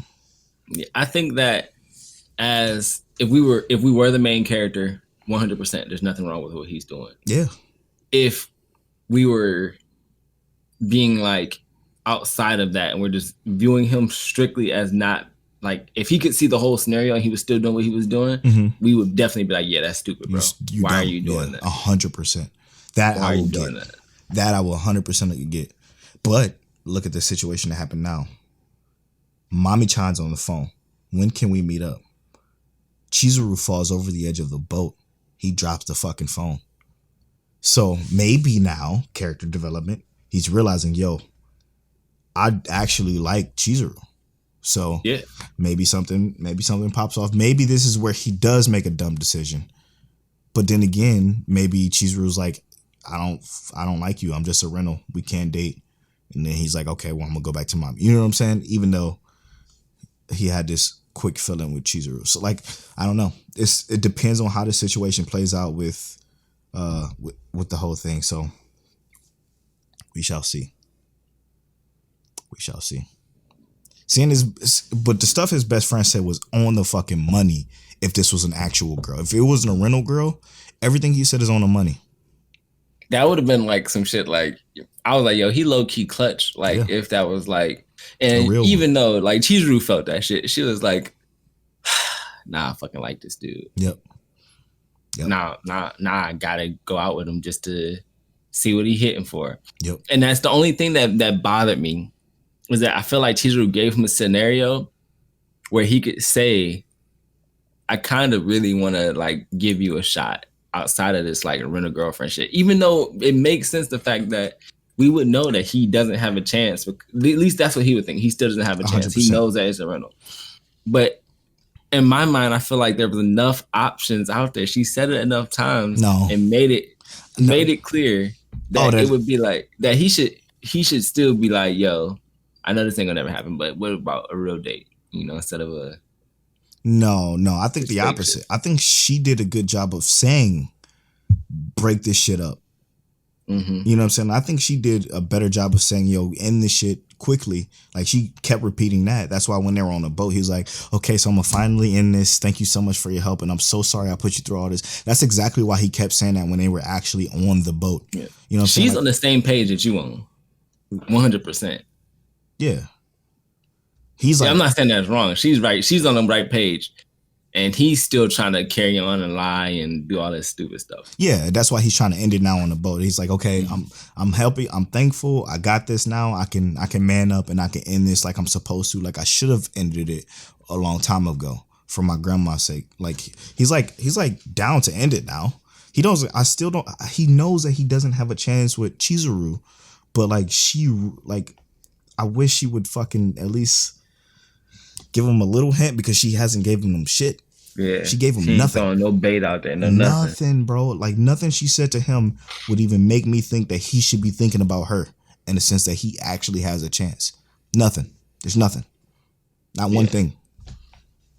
So that's why I'm like, I can't hate this main character. I like him actually because he's honest. He's essentially doing what he's being the most honest. The most honest. He's lying. Even though he's lying and stuff, he's still being the most honest. Exactly right. He's like, yo, she's so cute. Like, Mami-chan is so cute. Like, she's fooling him. I feel bad for him. I like him. Yeah. I don't like Mami-chan. She could fucking choke on her dick and die. Oh, no. I hate her fucking guts, dude. Oh, my goodness. Several times over. Anyway.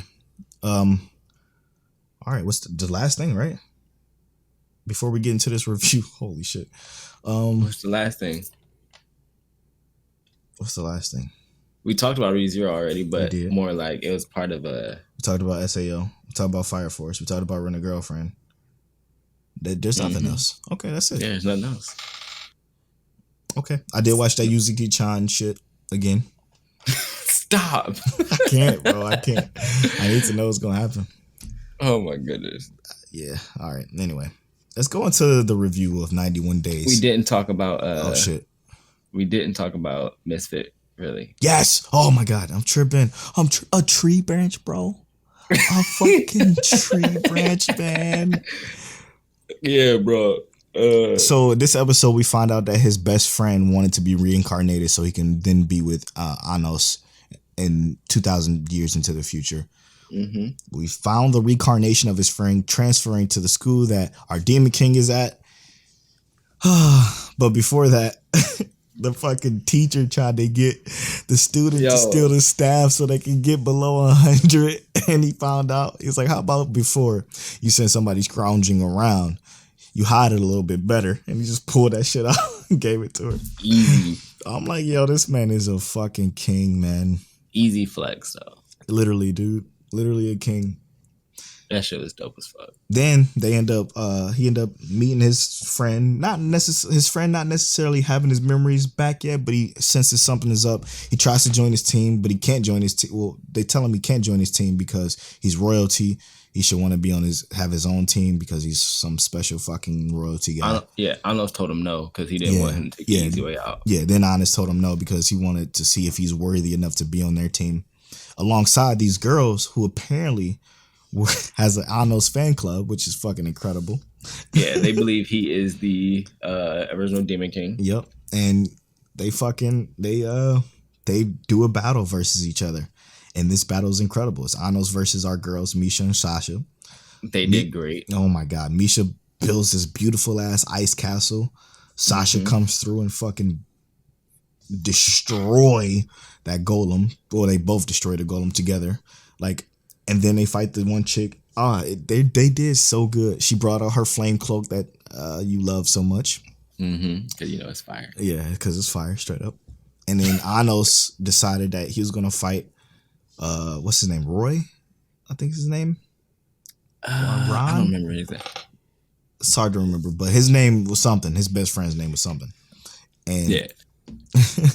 More of the story, he fought with a branch versus the magical sword. Yeah. Obviously, Anos enchanted the magical branch to be as strong as the sword. So that's what that's it. If you watch Demon King, this shit will make sense. You will understand everything they do that sounds and looks ridiculous because of who he actually is. They do a fantastic job at the beginning of the show showing you how powerful he is. And I think this show does that extremely well with its storytelling, man. I love that, like, it, even though it didn't seem like he was strong enough to really beat Anos, it seemed like it gave us an idea as like how close someone could get to like possibly being able to push him back. Yep. And obviously, he's only fighting with a tree branch. Imagine if he's fighting with like a real sword or his tree branch broke boulder. his sword, bro. Yeah, I'm fucking done, man. Shit was crazy. His team is about to be insane. Insane. They about to work everybody. Straight up. I cannot wait until I want more. I think I'm gonna have to read the manga after this is done. I'm so happy Demon Lord Retry has nothing on this. Come on, man. That don't even deserve to be in the same realm of words to be spoken in the same sentence. Demon Lord and Demon King. Like, I need to see a 1v1. Stop it. Don't even stop it, dude. That show is so terrible. Oh, goodness. Nah, this show is great, though, man. It's fantastic. It's definitely my favorite new show so far. I mean, this is a new season, so yeah. I'm putting Rent a Girlfriend over this one, but I can't do that. I love still Rent a think Girlfriend though. I still think this is like close second, very close. I'm more entertained watching Demon King than I am Rent a Girlfriend. Rent a Girlfriend is cool, but it's like it's a slice of life that I've seen before. Well, not necessarily this particular scenario. I haven't seen it before, so you know. It's great. To me, this is like Polo. Let me watch my slice of life. This is what it feels like to me. Yeah. I'm in a whole new world right now. I love it, man. It brings a smile to my face. All right, let's get into the review of 91 Days. This is a full spoilers for the show 91 Days. If you haven't seen it, I'm gonna make sure I timestamp this. Okay. Yeah, 91 Days review. Let's start off with overall thoughts of the show.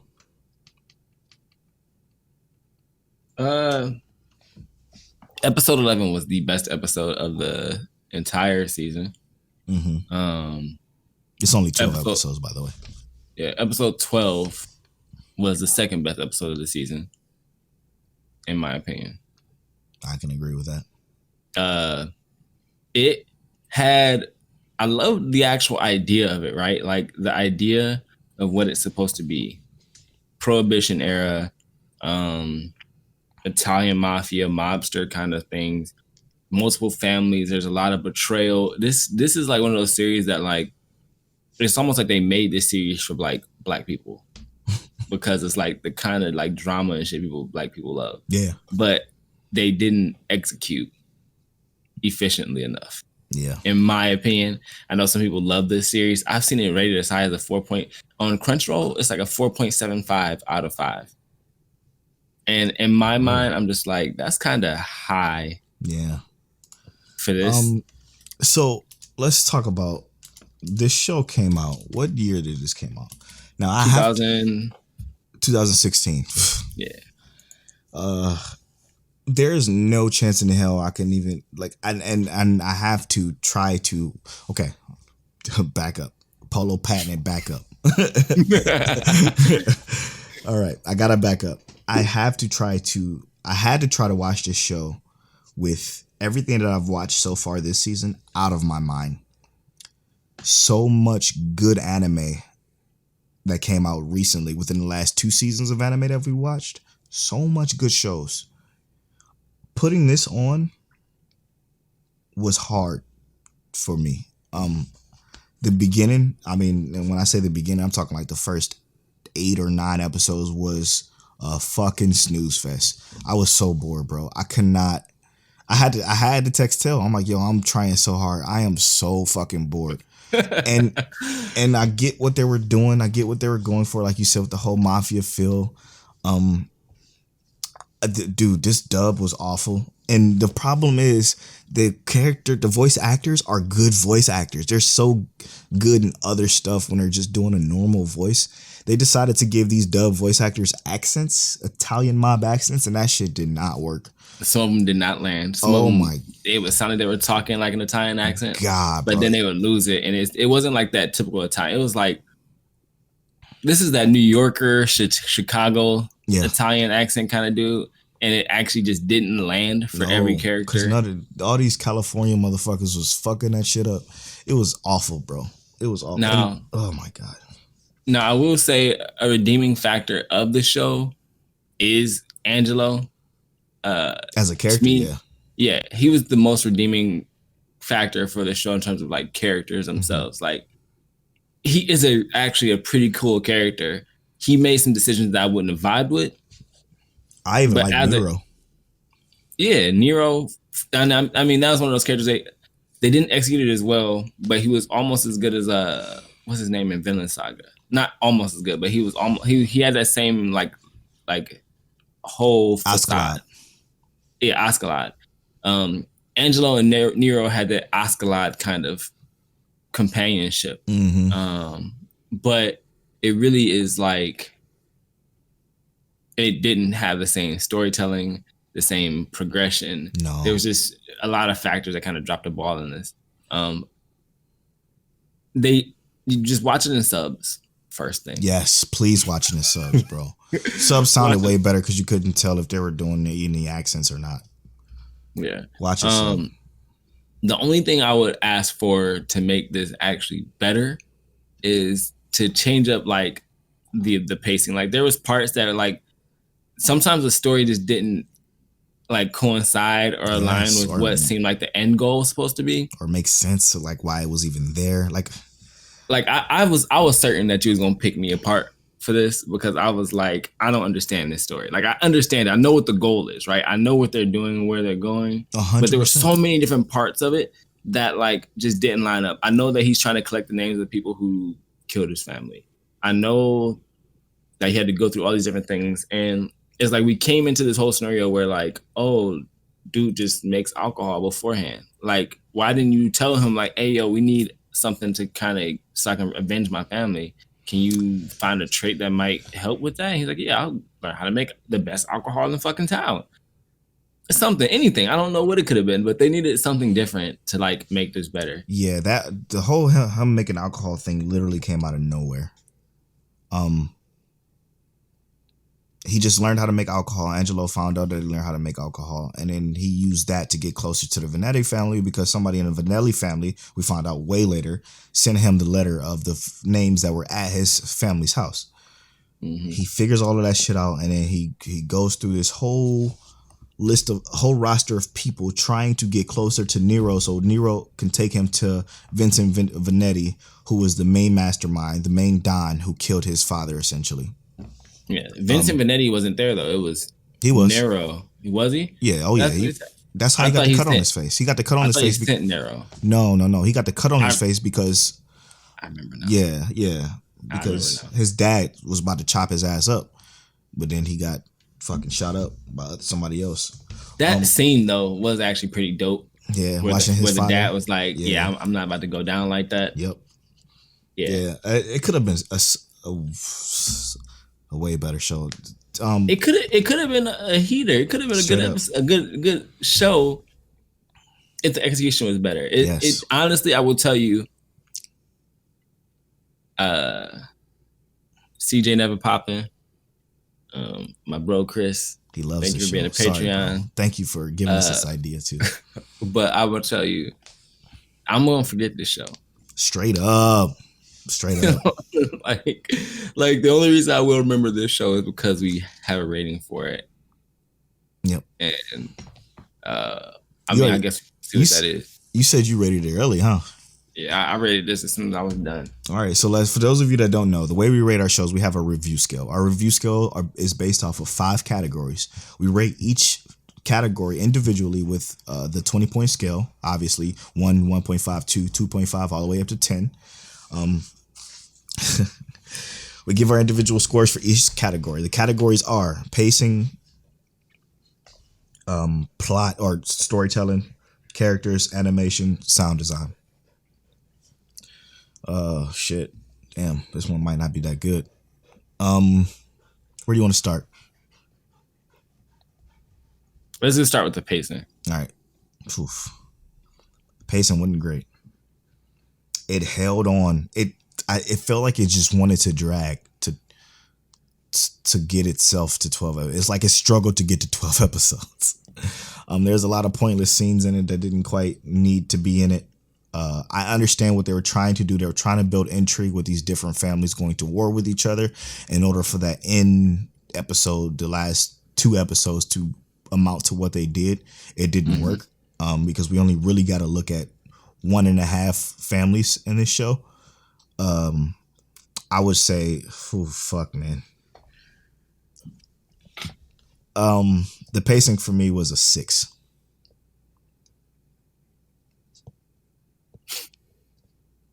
Okay, so I can understand that.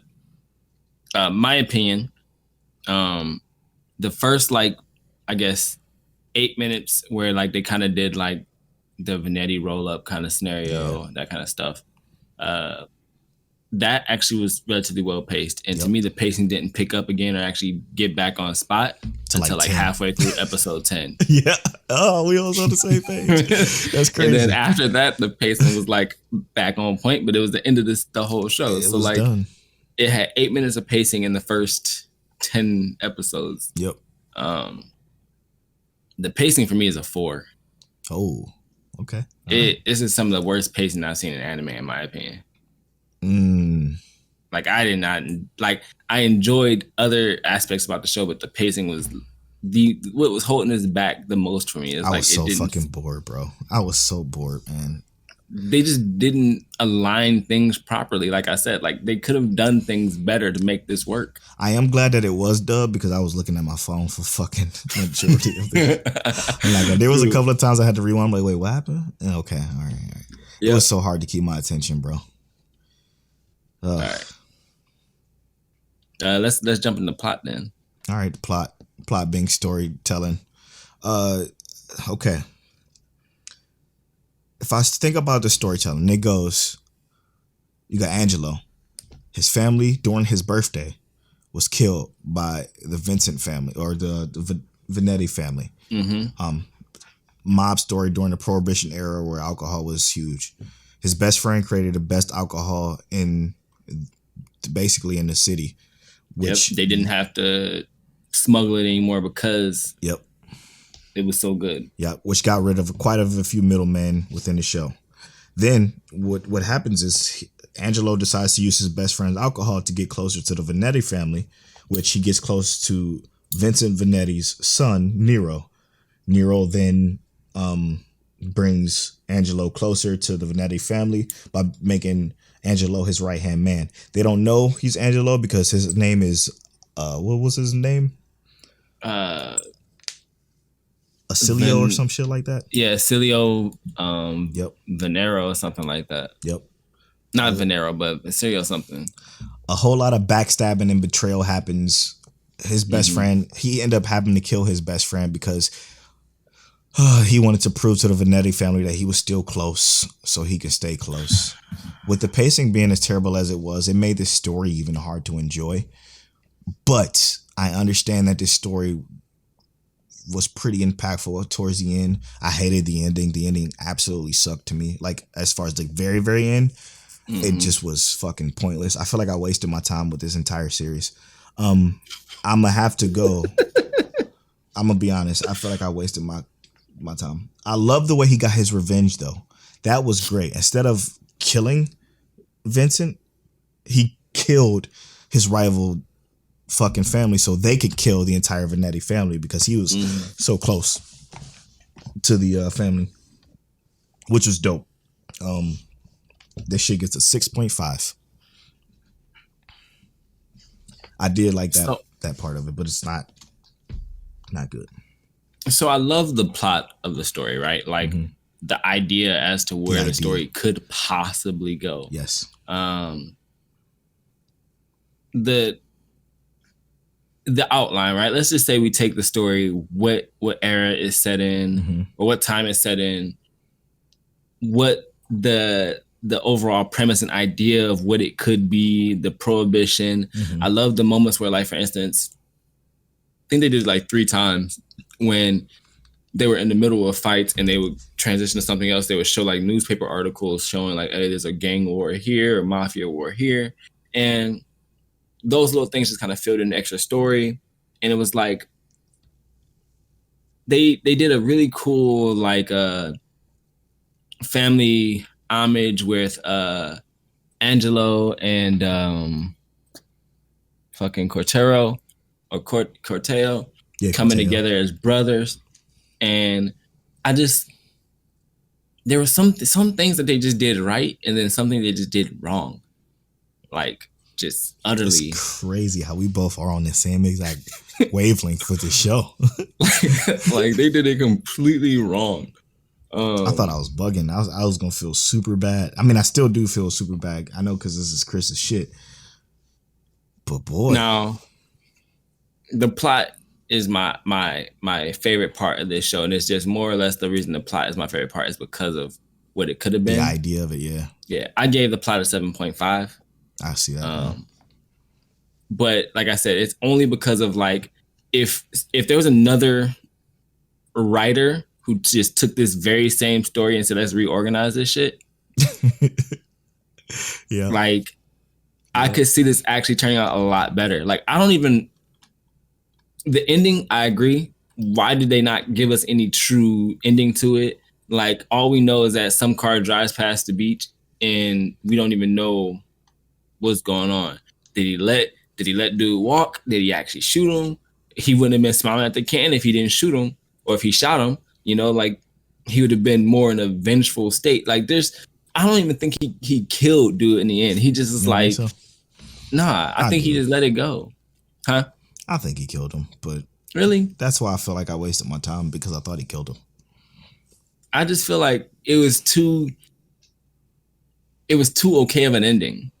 Like it was like, hey, yeah, I'm smiling at this can that Angelo just had because I didn't kill him. I let him go because he talked about how he didn't feel anything after killing my entire family and getting revenge on us. Like maybe I shouldn't do the same. I don't know, bro. That's exactly why I was 6.5. they just didn't do that well. So yeah, plot for me is 7.5.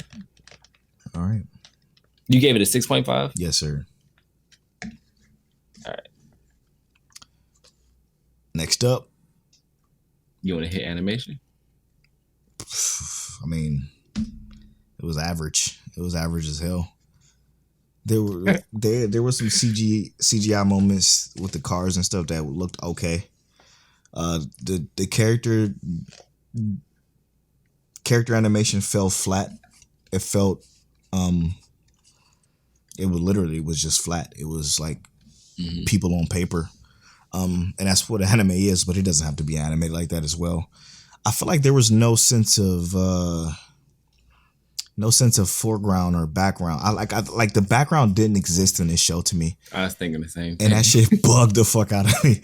It bugged the hell out of me. I hate being so negative on this show, but animation wasn't there. It wasn't good. Again, there was times where they were like driving and the background would just be a static motion, and they were like be going down the street that's like 17 miles long or something like that. It was weird. And these cars that are not that fast for one, but they made it look like they were like initial D drifting ass cars. It just, I don't know, this shit didn't feel right. Fuck man, I'm sorry. I feel so bad. This just the animation gets a 6 for me. It wasn't good. It was just, it's a D. Okay. So for me, the animation, like you said, was very average. Would not say it was. I would say it was passing. Yeah. But not. Definitely not like high grade. Yeah. The most foreground. The most dynamic animation part was when they were at the end and they were in the like opera hall or whatever. Yeah. Like that's where you saw like the foreground and the background. That's where you saw like gradients between colors. Like colors were dramatic, not like, hey, it's a dark area, it's a bright area. This is when the colors were dramatic. Like there was super bright lights and then there was super dark shadows and stuff like that. Yep. With that specific moment in mind, because I was going to give it a 6.5. I gave it a 7 with that specific moment in mind, because it was like they had the quality to like step it up. They just didn't necessarily step it up the entire time. And it was just average. Yep. All right. Sound design. I don't remember shit but the intro. 6.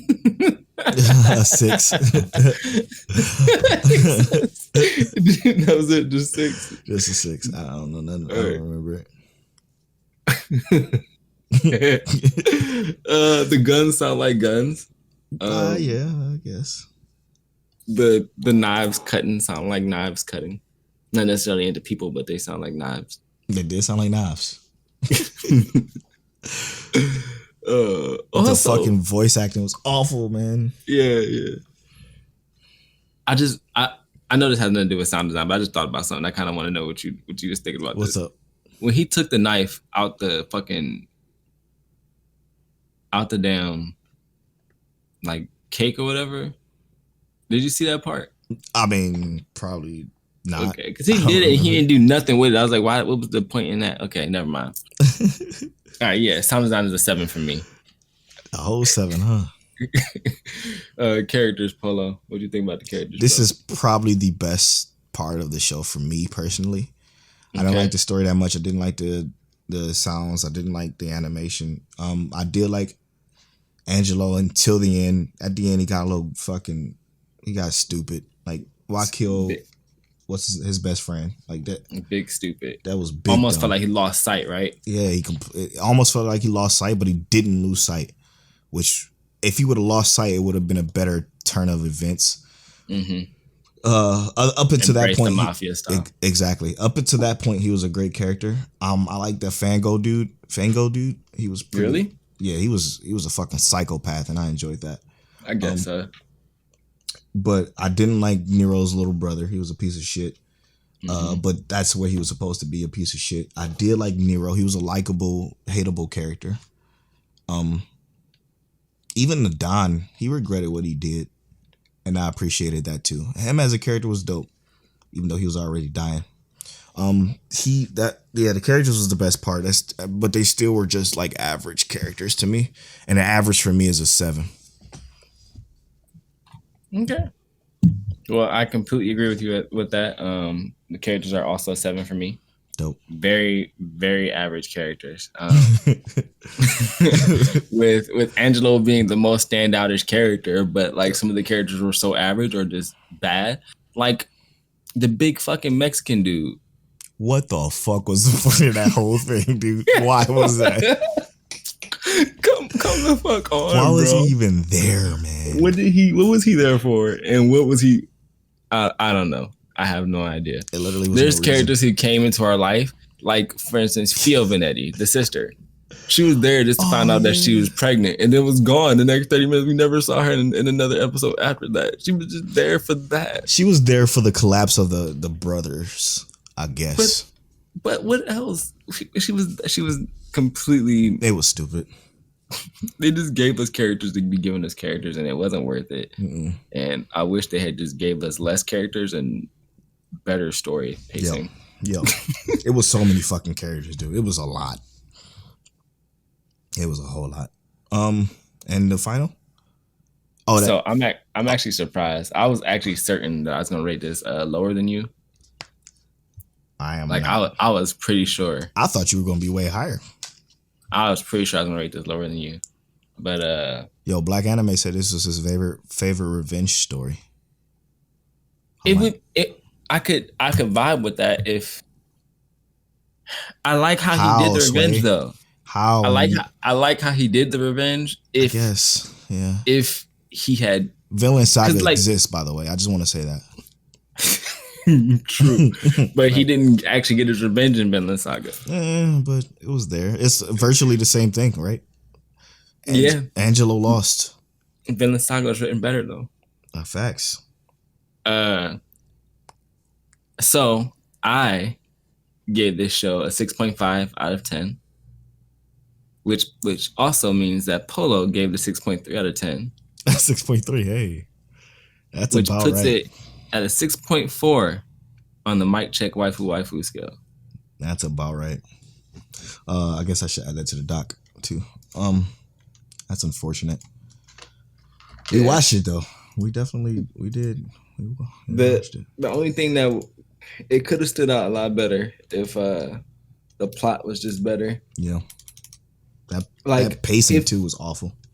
That's the thing that held it back the most. I was like, because I don't really care about the animation, the sound design for this kind of series, right? Yeah.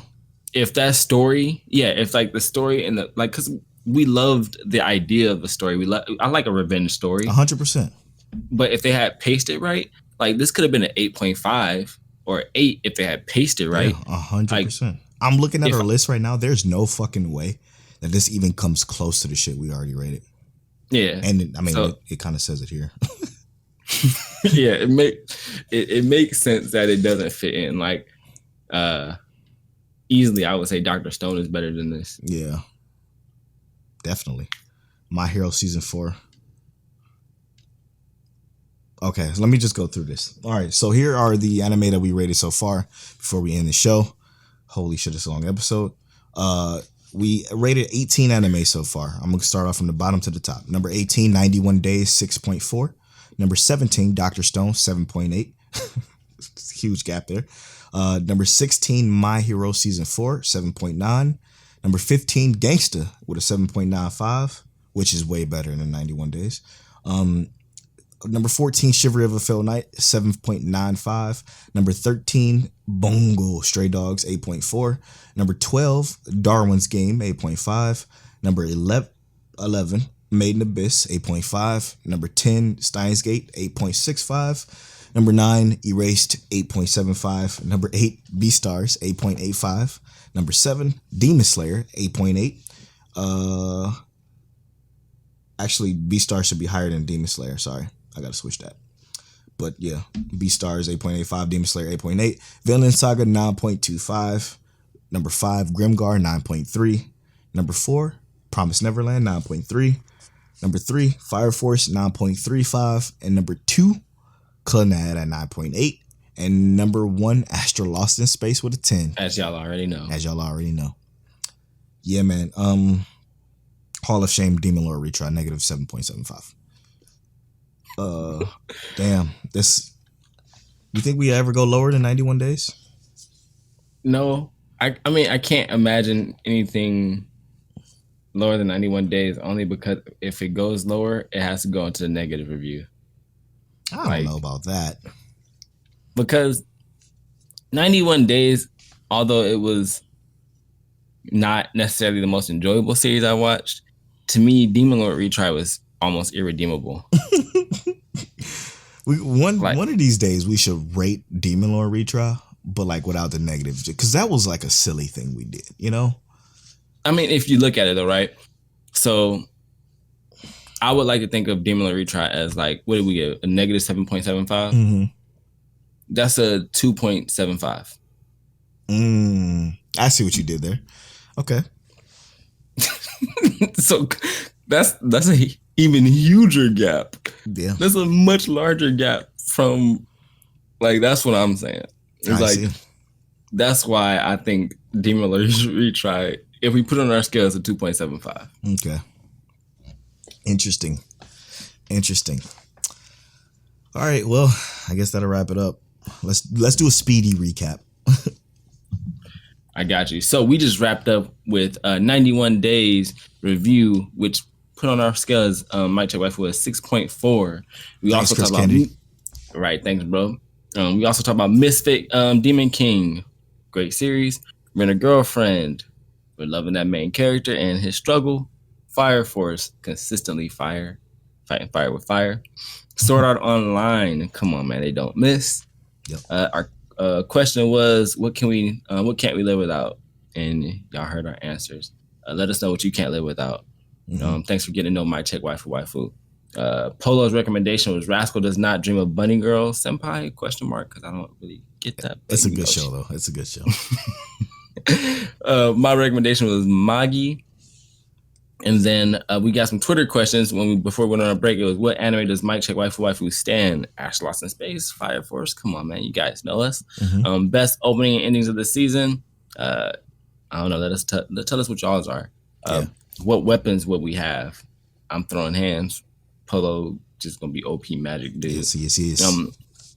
But if we wake up in an anime, are we protagonists or antagonists? We're both gonna be protagonists because protagonists win.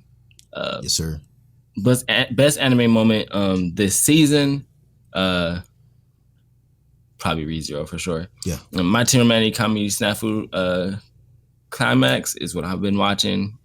Gate, and then we also talked about Boruto and some of the Asuma filler and so good. How awesome it was. It was actually good. I enjoyed it. All right. This has been episode 60 of Mic Check Waifu. I'm at Polo Bornfly on all social media. I am at King Teliano on all social media. You can follow our social medias at Mic Check Waifu on Twitter and at Mic Check Waifu on Instagram. And as always, Mic Check.